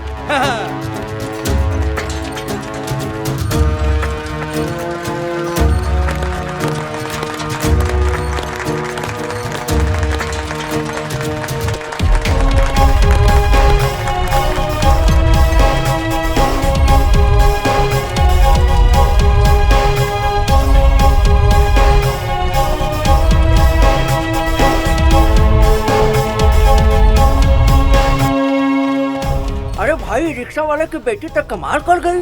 अरे भाई जे पढ़ाई करी उहे ना आगे बढ़ी। अरे भैया आज हमरा यकीन हो गए, चाहे रिक्शा वाले की बेटी हो या चाय वाला के, लड़की के पढ़ाई के चाहिए। अब हमहू अपना लड़की के पढ़ाई में लिखाए अफसर ही बनाए।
आपको कैसा लग रहा है? विद्या जी, आपको पूरा देश देख रहा है। आप अपने गांव वालों को, अपने देश वालों को क्या कहना चाहते हैं? अरे भैया, मार्कशीट और सर्टिफिकेट के वैल्यू जानी ना, जे देखी उस सरवन के औकाते ना रहे एकरा से ब्याह करे के।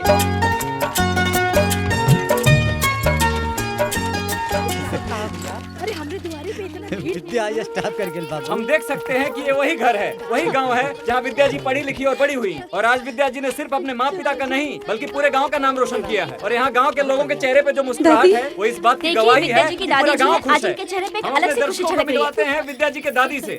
दादी जी, आप क्या कहना चाहेंगी इस खुशी के मौके पर? आज इनके चेहरे पे एक अलग सी खुशी झलक रही है। आइए इनसे कुछ बात करते हैं।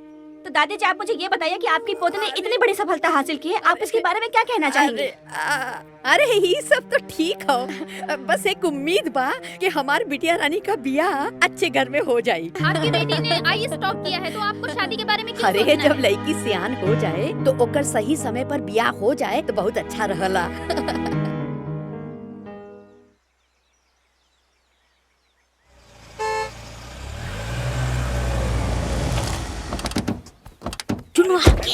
अरे ई ओए अवन जिसे विद्या दीदी के शादी टूटल रहे।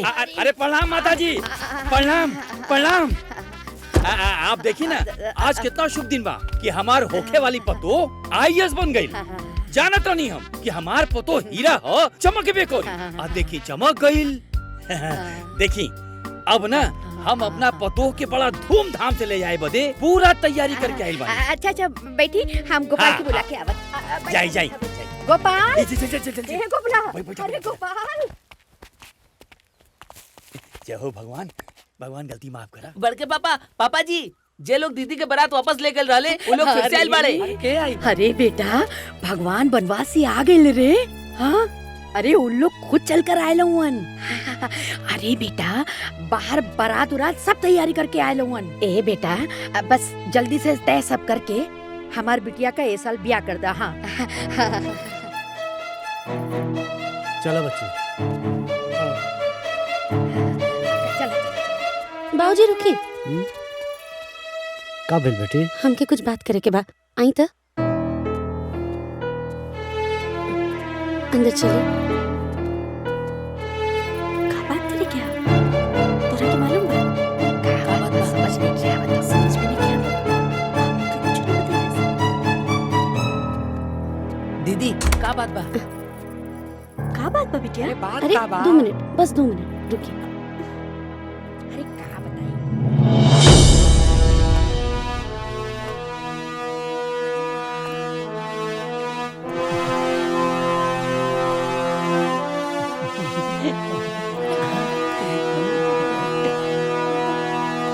ए चुन्नू सुनो।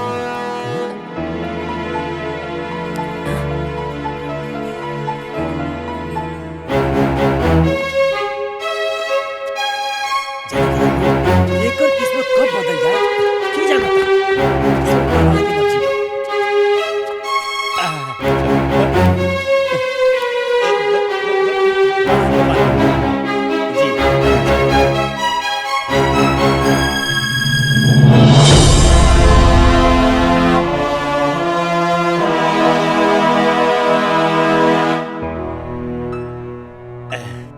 अब देखी ना, जब बारात आइल रहे तो हमार लड़का क्लर्क रहे।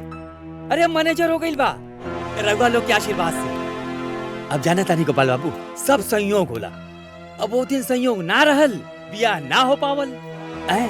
अब जाने तानी भगवान के मर्जी देखी कि हमार लड़का आजो कुंवार बा। काहे कि एहनी के जोड़ी आसमान से बन के आइल बा। ए गोपाल बाबू, हमरा के 2 चक्का 4 चक्का रुपया पैसा गहना गुड़िया कुछ होना चाहिए। काहे कि दुल्हन ही दहेज होला। अब जब रउआ अपन लक्ष्मी हमरा के दे रहल बानी, अब ऐसे बड़ संपत्ति का होला हो कि ना। अब बस अब राजा जनक जी बनके एगो एहसान कर दी कि हमरा पतोहिया की कन्यादान कर दी। दहेज कितना देबा? का?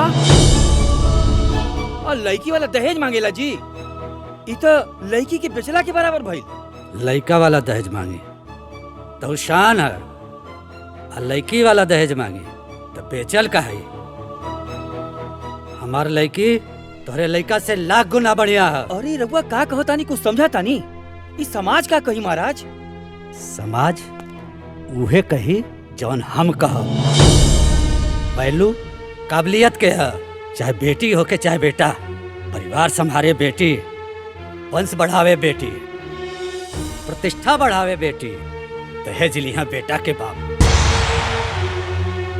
सबके खिया के भूखे पेट सोए बेटी, दहेज लिया बेटा के बाप। सास ससुर ननद देवरानी जेठानी सबकर गुलामी बजावे बेटी, दहेज लिया बेटा के बाप। अब हम समझ गेली, हमरा के माफ कर दी। रउआ हमार आँख खोल देनी, हमरा के अपन गलती के एहसास हो गई। अब रउआ हमरा के ढेर बेइज्जत मत करी। हम 2 गो साड़ी पर ब्याह करे खातिर तैयार बानी। तोहरे जैसन छोट सोच वाला ना हमरे जैसन बड़ सोच वाले के रिश्ता ना कर सकेला। हमार बेटी IAS अफसर है ना, हमार शान है, हमार पहचान है। जा यहाँ से। एक बार फिर सोच ली गोपाल बाबू। तू जा यहाँ से।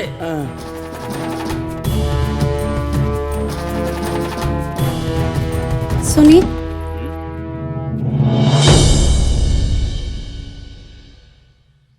अपना बाबूजी की तरफ से रउआ लोग से हम माफी मांगता नहीं।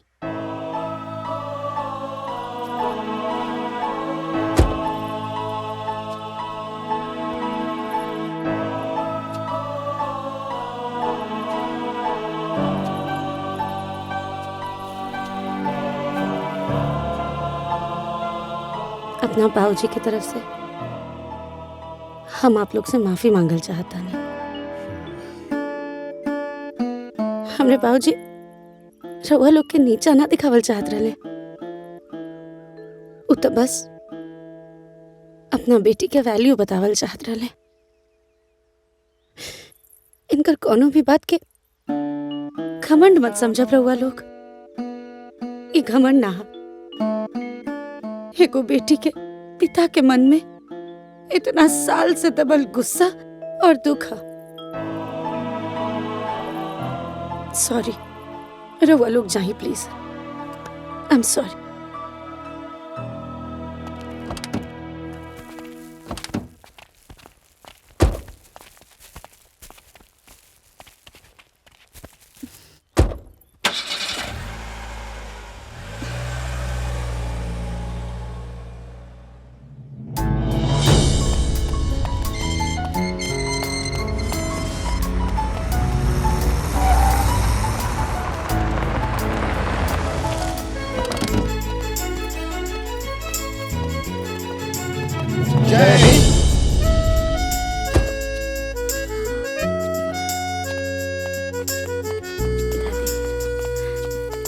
Welcome madam. Thank you.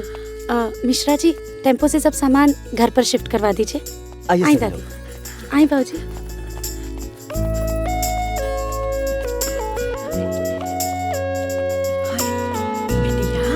इतना बड़ा घर तो रखे।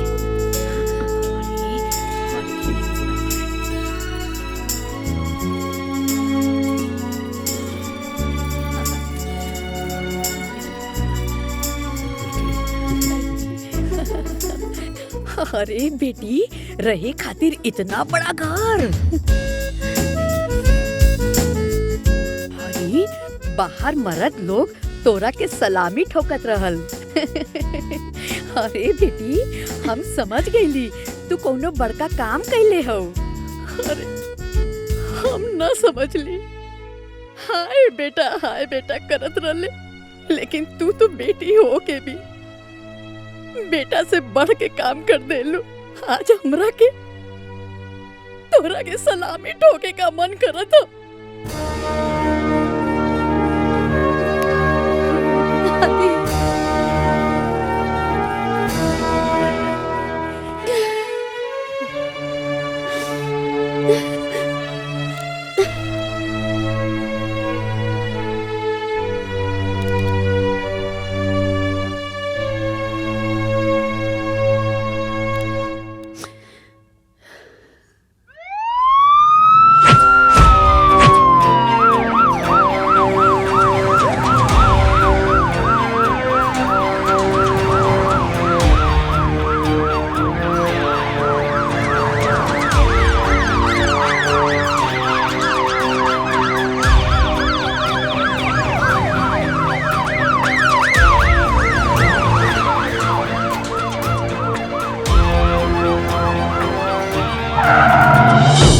देख सकते हैं विद्या मैडम की गाड़ी हमारे सामने आके रुक रही है और हम अभी आप सबसे रूबरू करवाते हैं विद्या मैडम को।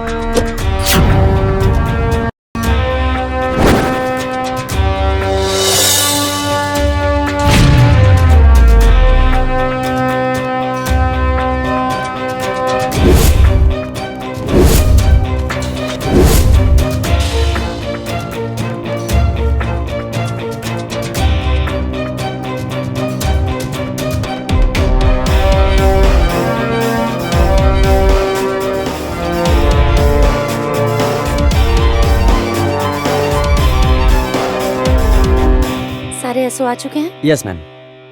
15 मिनट बाद मीटिंग करेंगे। Thank you. जय हिंद।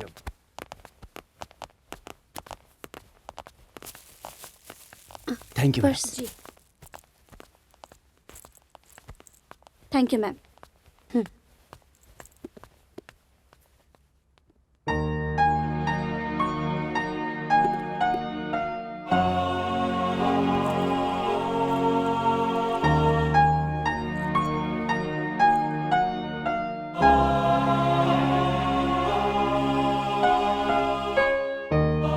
दुर्गा माता तोके शक्ति दी है, तोके नीडर बने हैं और एगो नीडर इंसान अपना साथे साथे पूरे समाज का भला करे ना।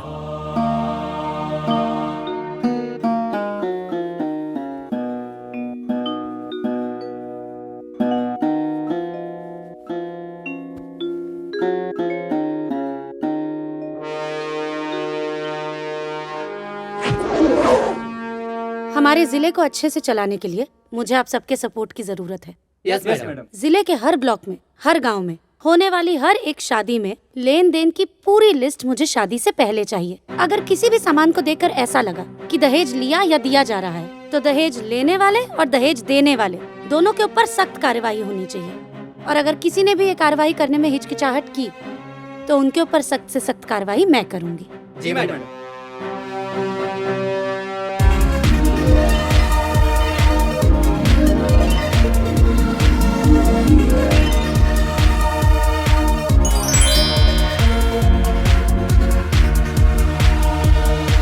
गाजीपुर जिले के नए जिला अधिकारी कुमारी विद्या गोपाल अपने नियुक्ति के साथ ही एक्शन में नजर आ रही हैं। ये मुहिम में सबसे ज्यादा मदद मुझे मेरे मीडिया के दोस्तों की चाहिए। अगर आप लोग हमारा साथ देंगे तो हमारे जिले की कोई भी लड़की कभी भी दहेज की आग में नहीं जलेगी। Thank you. वर्षों से समाज के किसी कोने में उठा के फेंक दी गई सरकार की स्लोगन दुल्हन ही दहेज है, वो पूर्व जीवित करते हुए जमीनी स्तर पर उतारने के लिए कमर कस ली है। जिले में होने वाले हर शादियों का लेन देन का ब्यौरा थाने में देने का निर्देश जारी किया गया है। सरकार द्वारा बनाए गए कानून का उल्लंघन करने वालों पे उचित कार्रवाई करने का निर्देश दिया है। बेटी माँ बाप के दुख समझे ले, बेटी के पढ़ावा, आगे बढ़ावा, अफसर बनावा। वाह चाची वाह, दहेज लेवे वाला भी पकड़ाई और दहेज देवे वाला भी। हाँ बाबू। हाँ, अब तो दहेज लेवे वालन के खैर नहीं के। हाँ देखा जयवीर, अब तो जे दहेज लेके ब्याह करी ना, ओके तो जेल जाए के पड़ी और ना तो जिला छोड़े के पड़ी, ना तो ना केहू के छोड़ी ना। दहेज कम भइल बा। और जनता के लिए एक टेलीफोन नंबर जारी करते हुए पुलिस के साथ खुद विद्या गोपाल जी जीरो ग्राउंड पर उतर चुकी हैं। संजना जी, दिस इज करस्पॉन्डेंट अमरीना। ये जो डीएम साहिबा ने कदम उठाया है वो काबिले तारीफ है। बहू बहन बेटियों में एक खुशी की लहर साफ दिखाई पड़ती है। अगर उन्हें किसी भी तरह की तकलीफ है तो वो सीधे टोल फ्री नंबर 18002929929200 बाबूजी, पे कॉल करके रवा अपनी खुश रिपोर्ट तबानी ना। लिखवा सकती हैं। बेटी, जेकर बेटी इतना बड़ काम कैले होखे, ओकर बाप काहे ना खुश होई बेटी। आज छाती चौड़ा हो गई, ते हमार शान बाड़ी बेटी। बस एक के हमार अरमान बा, का बाबूजी? तोर शादी कोनो अच्छा लड़का से हो जाए और हम कन्यादान करके पुण्य कमा लिए।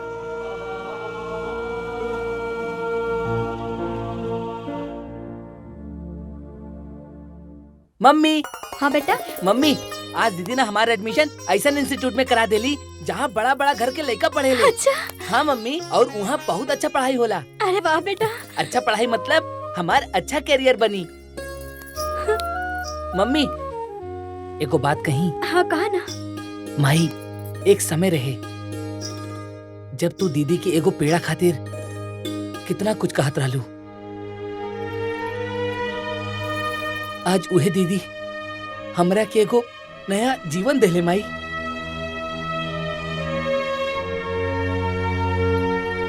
हाँ माई।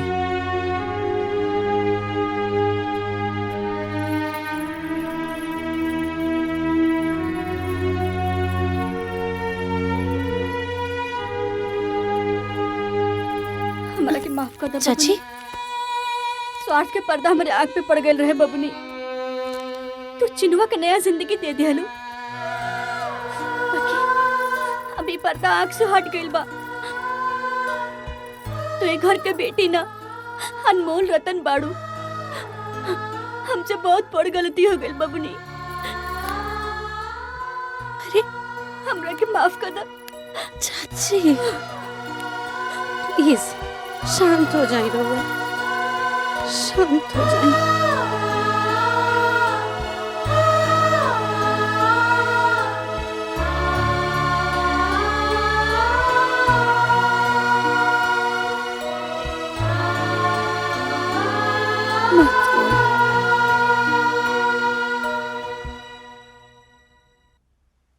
सरदार की आपकी मुहिम लड़कियों के लिए अभिशाप बनती जा रही है। मैडम, आप ये जो दहेज लेने वालों को उठा रही हैं, ये कार्रवाई आखिर कब तक चलेगी? जी मैम, बोलिए कुछ।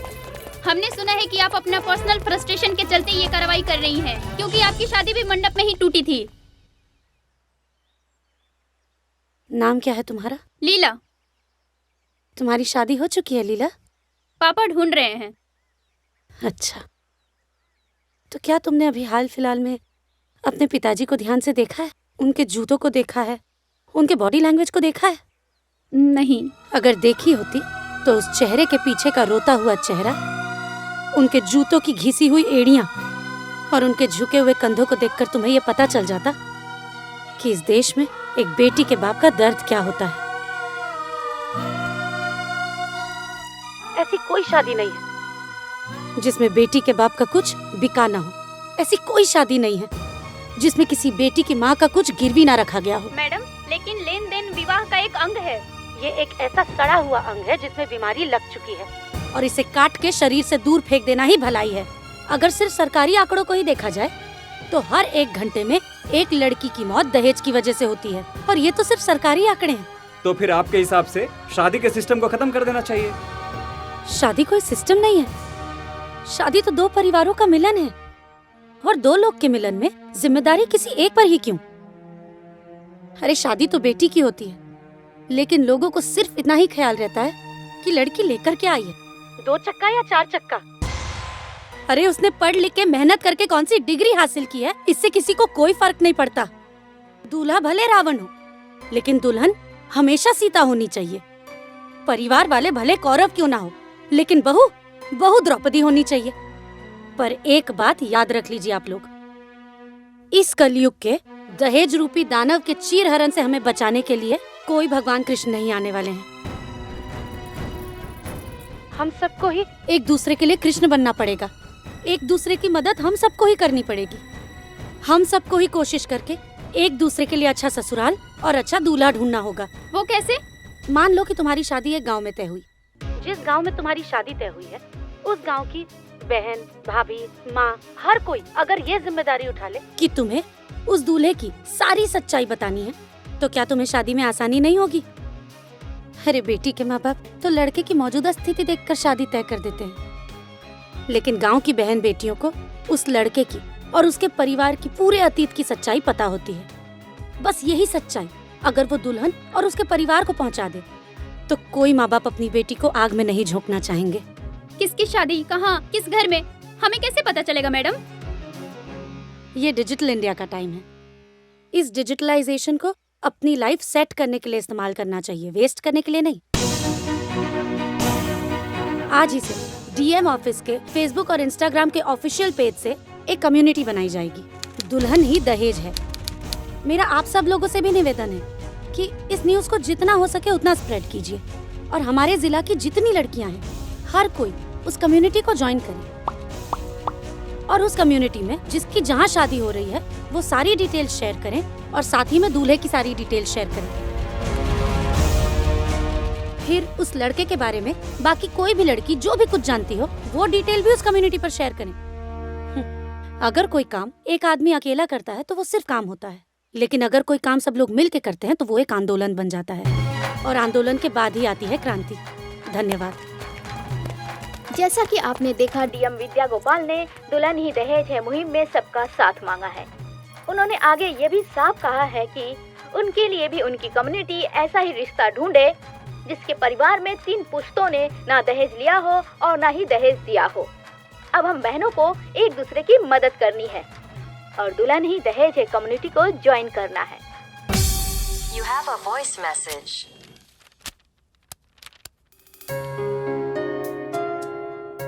मैडम, मैं नाजिया।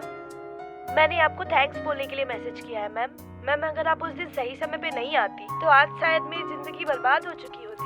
सही समय पे पहुंच के आपने मेरी जिंदगी बर्बाद होने से बचाई और अब ऐसा हो गया है कि मेरे पापा की भी आंखें खुल गई हैं और वो चाहते हैं कि मेरी किसी अच्छे लड़के से शादी हो और अब मेरे घर वाले चाह रहे हैं कि मेरी एजुकेशन अच्छे से कंप्लीट हो और फिर मेरी शादी हो।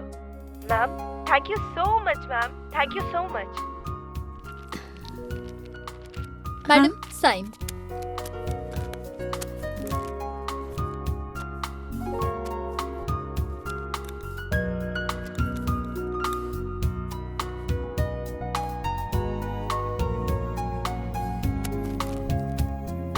लीजिए।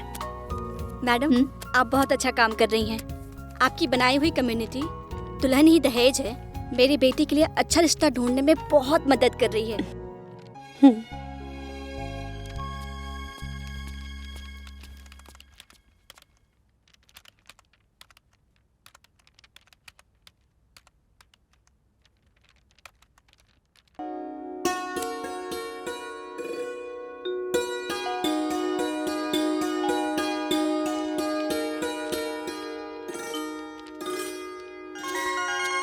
हेलो जी, क्या मेरी बात राकेश जी से हो रही है? जी, मैं राकेश। आप कौन? जी, मैं विद्या गोपाल बात कर रही हूँ। नमस्ते नमस्ते। जी बोलिए। नमस्ते। एक्चुअली मेरी कम्युनिटी फैमिली ने मेरे फ्यूचर हस्बैंड के लिए आप ही को सर्टिफाई किया है। अरे वाह, कम्युनिटी सर्टिफिकेशन। वैसे मैम, आपने ये जो मुहिम चलाया है ना, बहुत ही सही है। हैशटैग दुल्हन ही दहेज है हर जगह ट्रेंडिंग है।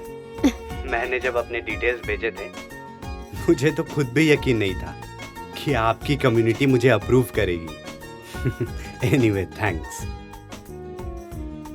तो क्या मैं ये पक्का समझूं? ओके समझूं? आप ये ओके है या नहीं ये तो मेरे माता पिता ही बता पाएंगे। क्यों ना आप अपनी फैमिली को लेके मेरे माता पिता से बात कर लें? 100%। अभी मैं ये खुशखबरी अपने फैमिली को देता हूँ। बाय।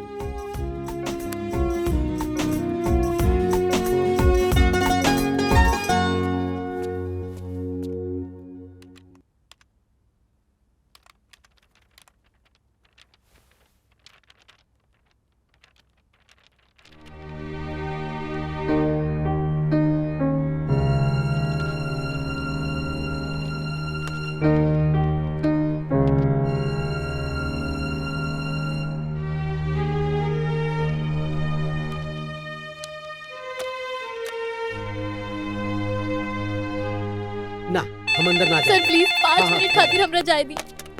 हेलो राम सिंह जी। जय हिंद मैडम। जय हिंद। नीचे कुछ प्रॉब्लम है क्या? हाँ मैडम, एक औरत है ना आपसे मिलने के लिए बहुत जिद कर रही है। मैडम, मुझे जरूरी बात करनी है आपसे। मैडम प्लीज, मुझे आपसे मिलना है मैडम। अच्छा ठीक है, उसे अंदर भेजो।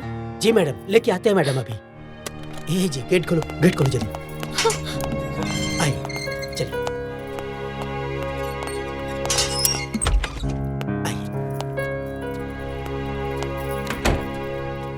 नमस्ते मैम। नमस्ते जी, बोलिए। मैम, आपकी शादी जिस लड़के से हो रही है ना, मैं उसकी बड़ी बहन हूँ। अरे अब बैठिए ना, खड़ी क्यों है? ओके। कुछ चाय कॉफी मंगाएं आपके लिए? नहीं मैम, थैंक यू। वो आप कह रही थी कि आपको मुझसे कुछ ज़रूरी बात करनी है। मैम अब आप मेरे भाई से शादी मत करिए। क्यों? मत करिए मैम। क्या आपके भाई शराबी हैं? नहीं मैम। तो उन्हें जुआ खेलने की लत है? नहीं। तो क्या वो लड़कियों के साथ बदतमीजी करते हैं? नहीं मैम, ऐसी तो कोई अवगुण नहीं है मेरे भाई में मैम। तो अब फिर आप क्यों शादी करने के लिए मना कर रही हैं? उसकी सबसे बड़ी गलती है कि वो खामोश रहता है। खामोश रहता है मतलब? मैम आज से 6 साल पहले मेरे माँ बाप ने बहुत धूमधाम से मेरी शादी बहुत अच्छे घर में की। 2-3 महीने तक सब ठीक था मैम।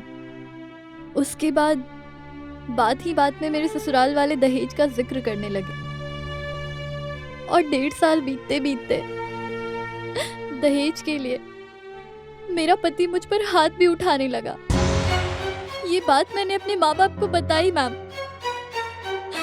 उन्होंने मुझसे सब्र रखने और इस बात के लिए कुछ हल ढूंढने की बात कही, लेकिन मैम एक सड़क दुर्घटना में मेरे माँ बाप की मृत्यु हो गई।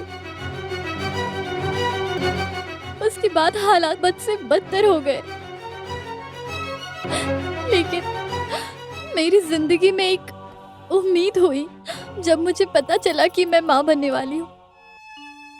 1 साल तक मेरे ससुराल वालों ने दहेज की बात तक नहीं की, लेकिन बस मेरी बेटी के पैदा होने तक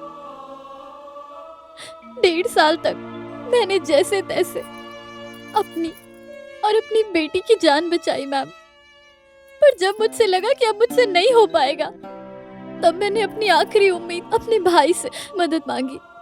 मैंने उससे कहा कि मैं ऐसे परिवार में नहीं रह सकती जहां सिर्फ मुझे दहेज के लिए रखा जाता है और मेरी बेटी उनके लिए बोझ है मैम।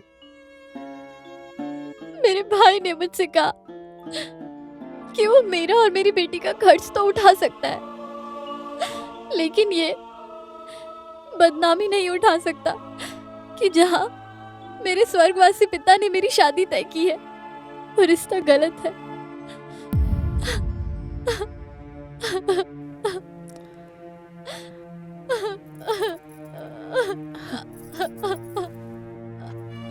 प्लीज आप प्लीज शांत हो जाइए। आपके साथ इतना सब कुछ हो रहा था तो आपने पुलिस में कंप्लेन क्यों नहीं की? एक मजबूर और अकेली औरत कहाँ जाएगी मैम?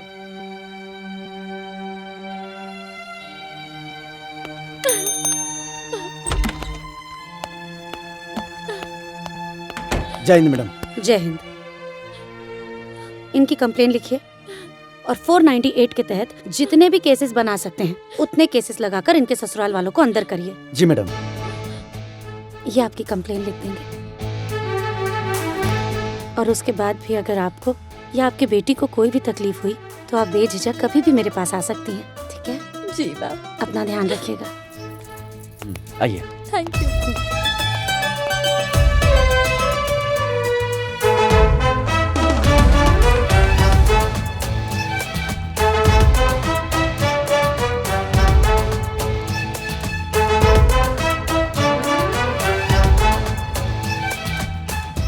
हेलो जी, मुझे कुछ जरूरी बात करनी है आपसे। आपने इतना अर्जेंट क्यों बुलाया? कोई जरूरी काम था? मेरी कम्युनिटी फैमिली में हमारे जिले की लगभग सारी बहनें जुड़ी हैं और वो हर बहन एक दूसरे के सपोर्ट में खड़ी रहने को तैयार है, लेकिन आप कैसे आदमी हैं? आप आदमी होके अपनी ही बहन के सपोर्ट में खड़े नहीं हो पाए? आपके जैसा डरपोक और स्पाइनलेस इंसान मुझसे तो क्या किसी भी लड़की से शादी करने के लायक नहीं है। अगर आप में थोड़ी सी भी समझ बाकी है तो जाइए और जाकर अपनी बहन का साथ दीजिए। 6 साल तो उसने जिल्लत भरी जिंदगी जी है, कम से कम अब तो वो और आपकी भांजी स्वाभिमान से जी सके। अब प्लीज जाइए।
हेलो सर।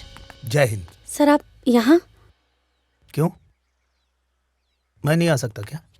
नहीं सर, ऐसी बात नहीं, आप आइए ना सर प्लीज।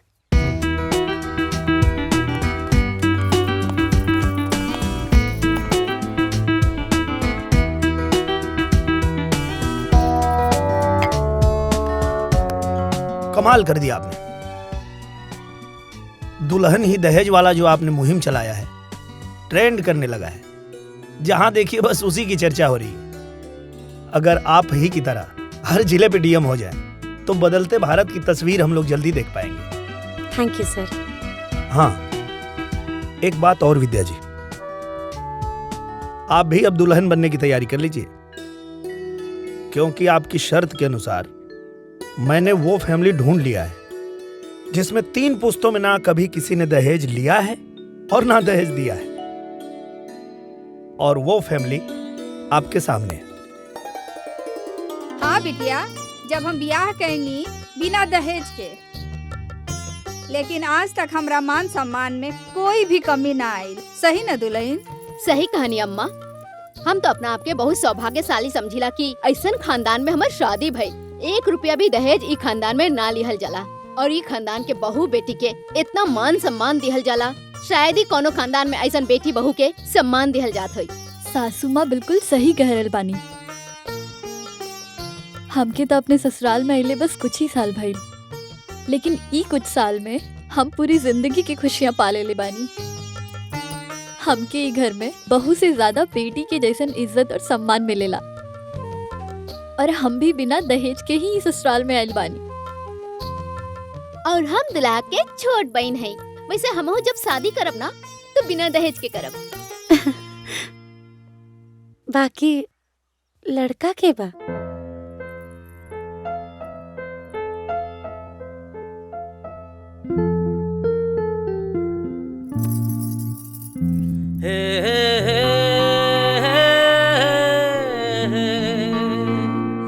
ला ला ला